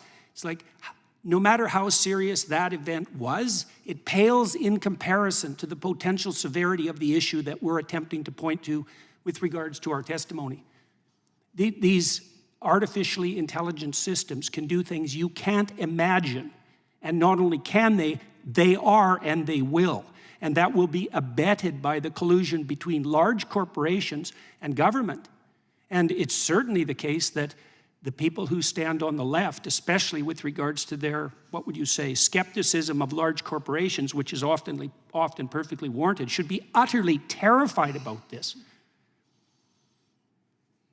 Man, you did that in less time than I thought. Well, I had to get it right once today. No, I appreciate that. And I think you have seen it front and center. Certainly, we all watched in horror as the truckers' bank accounts were seized or shut down, who protested the mandates. And people think that that's such a faraway concept, but we have seen that here with people who have been given ultimatums of jab or job, and we've seen ways that they've been targeted and positioned in ways that are just un-American, unconstitutional. So thank you all to our witnesses for being here today. I appreciate you guys in the fight against weaponization, and we're seeing it more and more every day. Mr. Chairman, with that, I yield. Gentlelady yields back. This concludes today's hearing. We thank our witnesses for appearing before the subcommittee today. And I apologize, I do have to run out to another thing, but we really appreciate the discussion that you all brought and the analysis that you brought today. Without objection, all members will have 5 legislative days to submit additional written questions for the witnesses or additional materials for the record. Without objection, the hearing is adjourned.